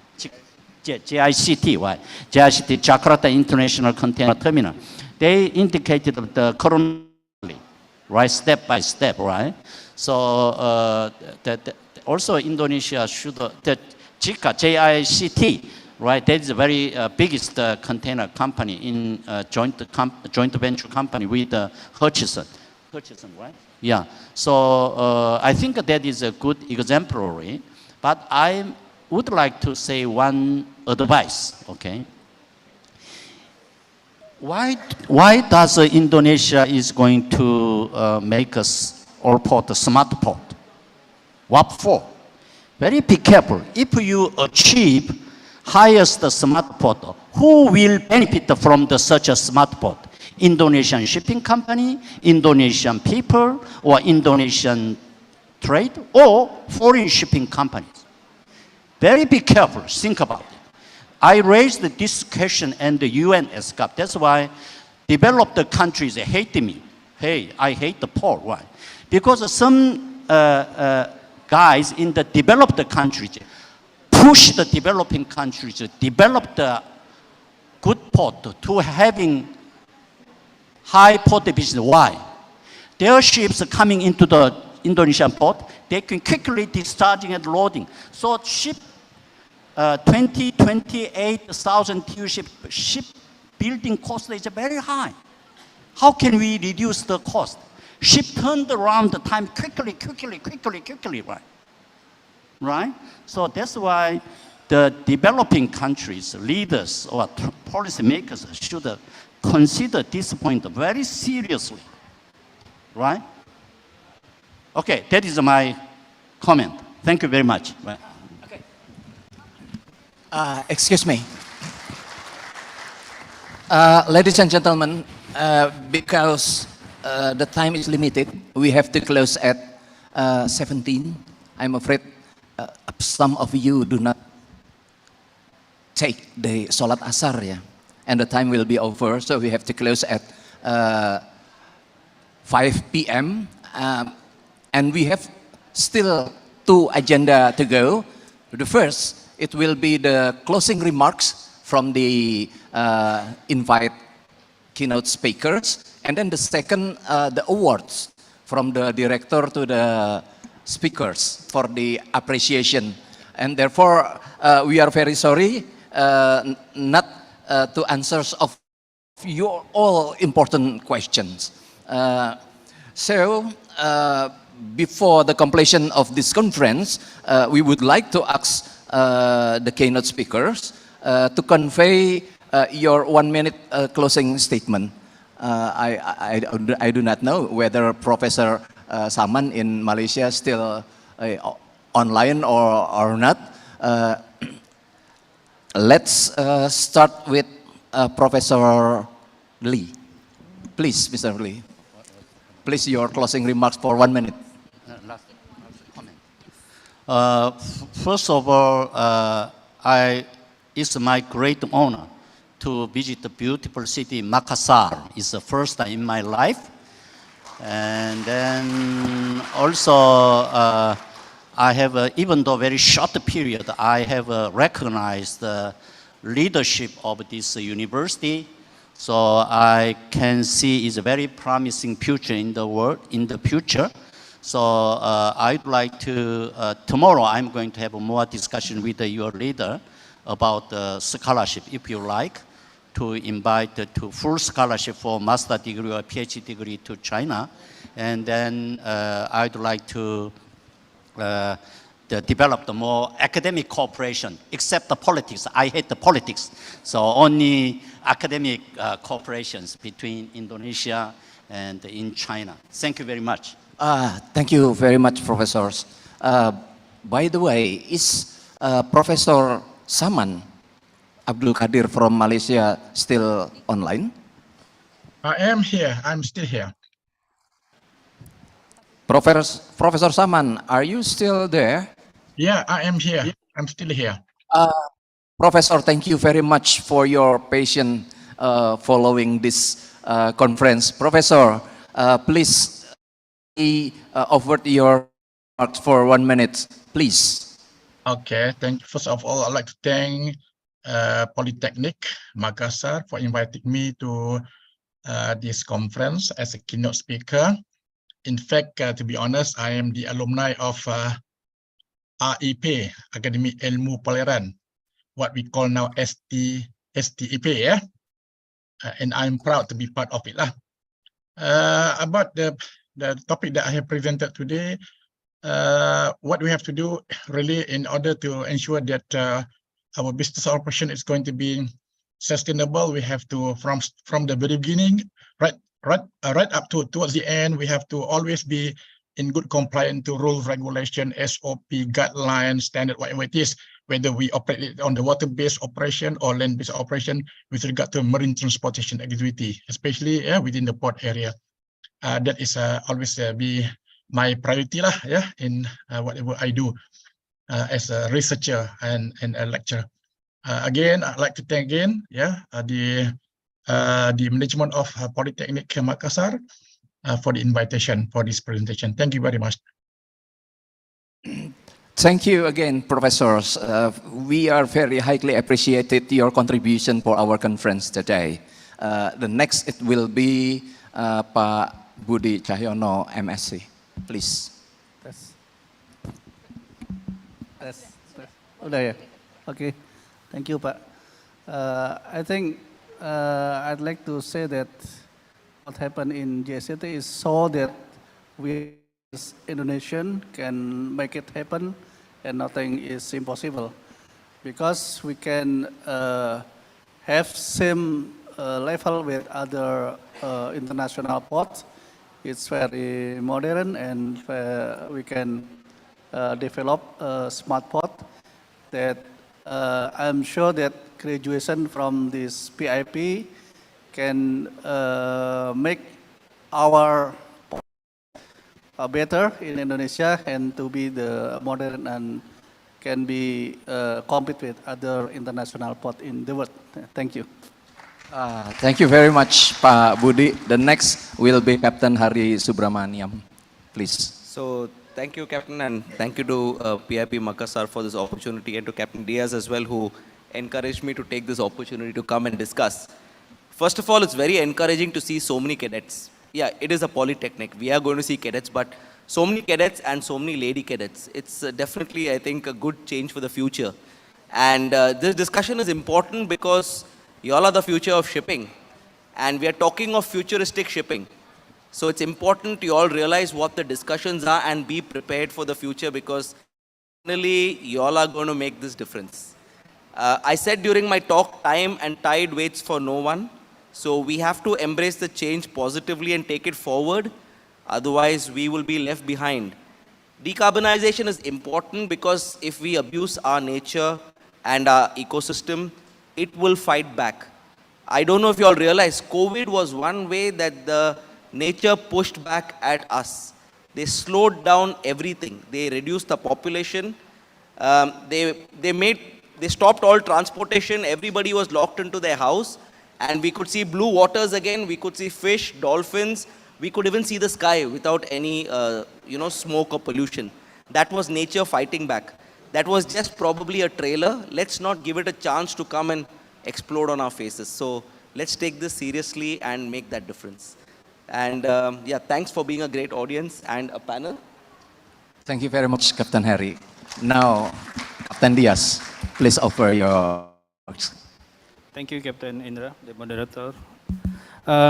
First of all, I think one thing that I would like to thank you very much to the director of this PIP, Makassar, who's invited me to be here once again. Thank you very much. And this event, the ICMAD, is a very good event.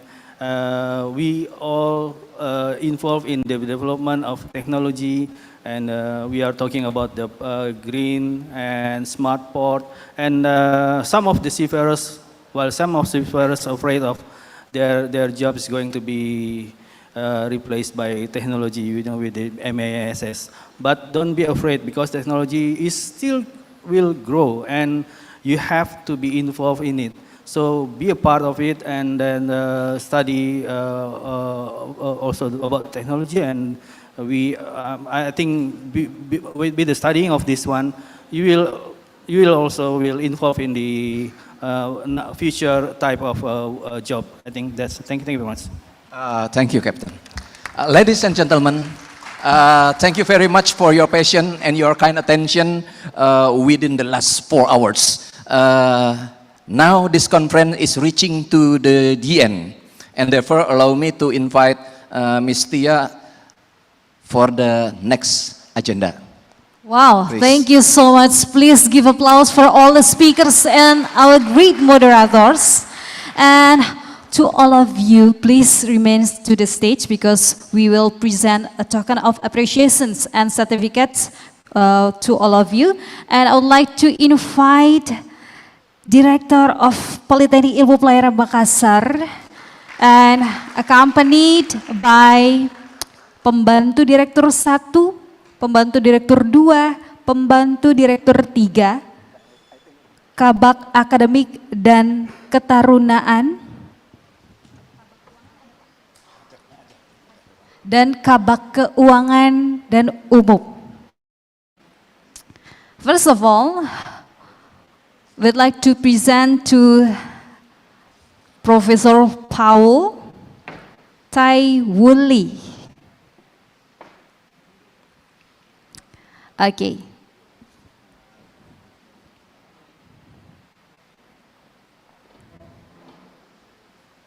Thank you so much.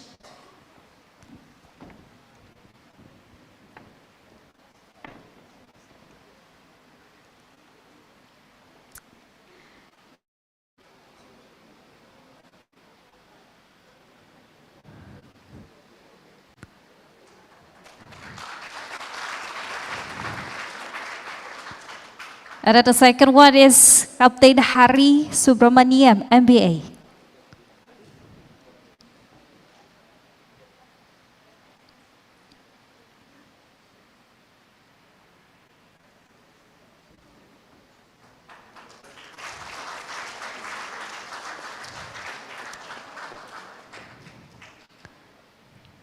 The next is Mr. Budi Cahyono, MSc.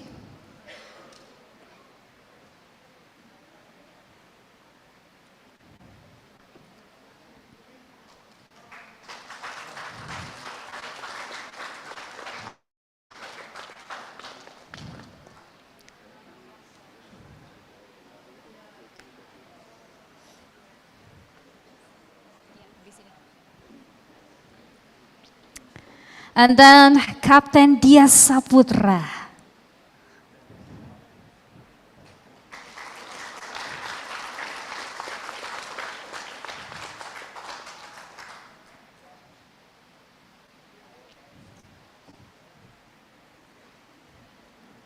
Then last, our great moderators. Wow, Captain Indra. And please end up with group photo.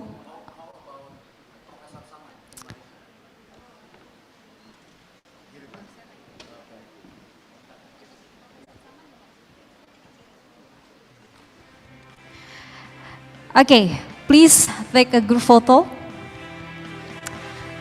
And for Professor Salman in Malaysia, we will send a token of appreciation and certificate to your country. Just wait of the token appreciations. Okay, thank you very much. Okay, just follow the director. Once again, please give a big applause to all of the speakers and our moderators. Once again.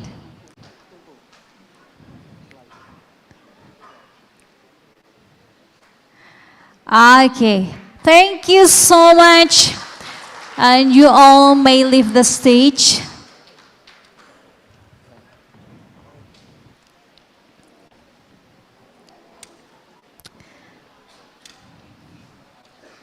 You may leave the stage. Okay. Ladies and gentlemen, I hope you can get all the point of the speakers today. Very insightful yet important discussion today.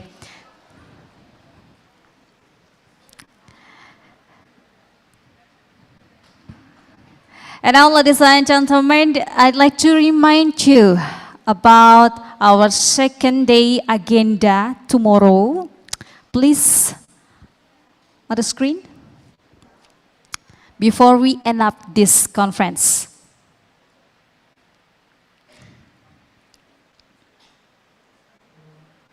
Please show the agenda for tomorrow.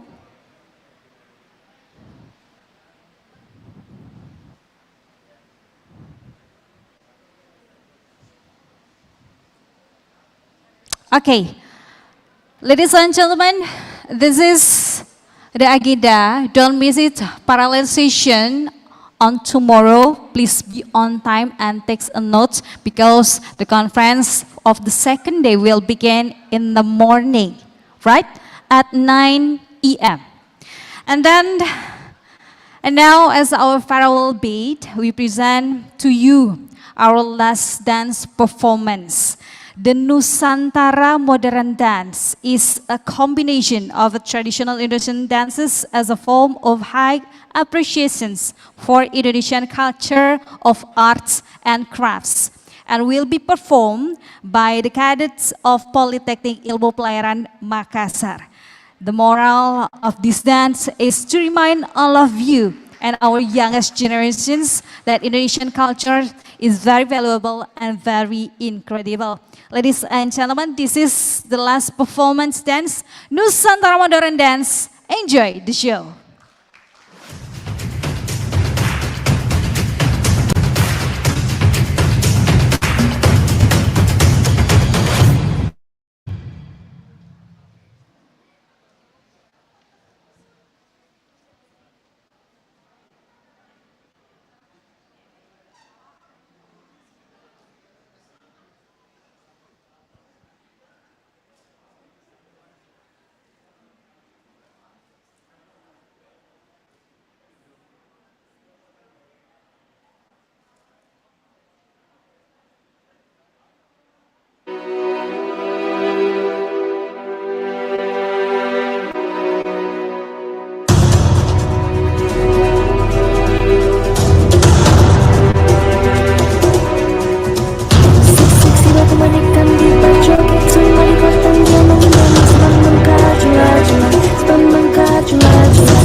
Cuplak-cuplak suwange tengkelenter membuka tondong kuda tak empeng lerak-lere sopong guyung dele ake sir pong dele kopong sir pong dele kopong ampar pisangku belum masak sabigi diurung bari-bari manggalepok patah kayu bengkok dimakan api apinya cangcurupan rasa sayangi lihat dari jauh rasa sayangi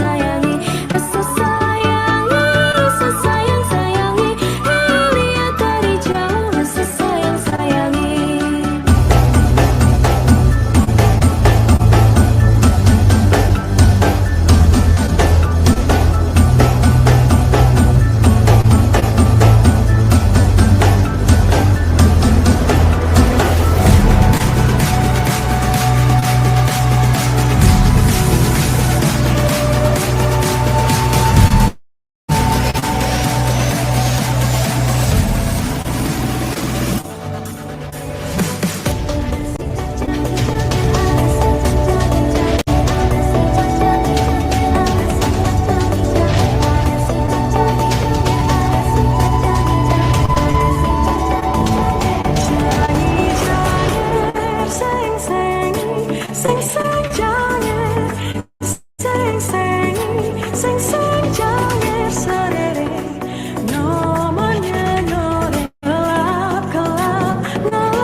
Please once again give a big applause to the cadets of Polytechnic Ilmu Pelayaran Makassar.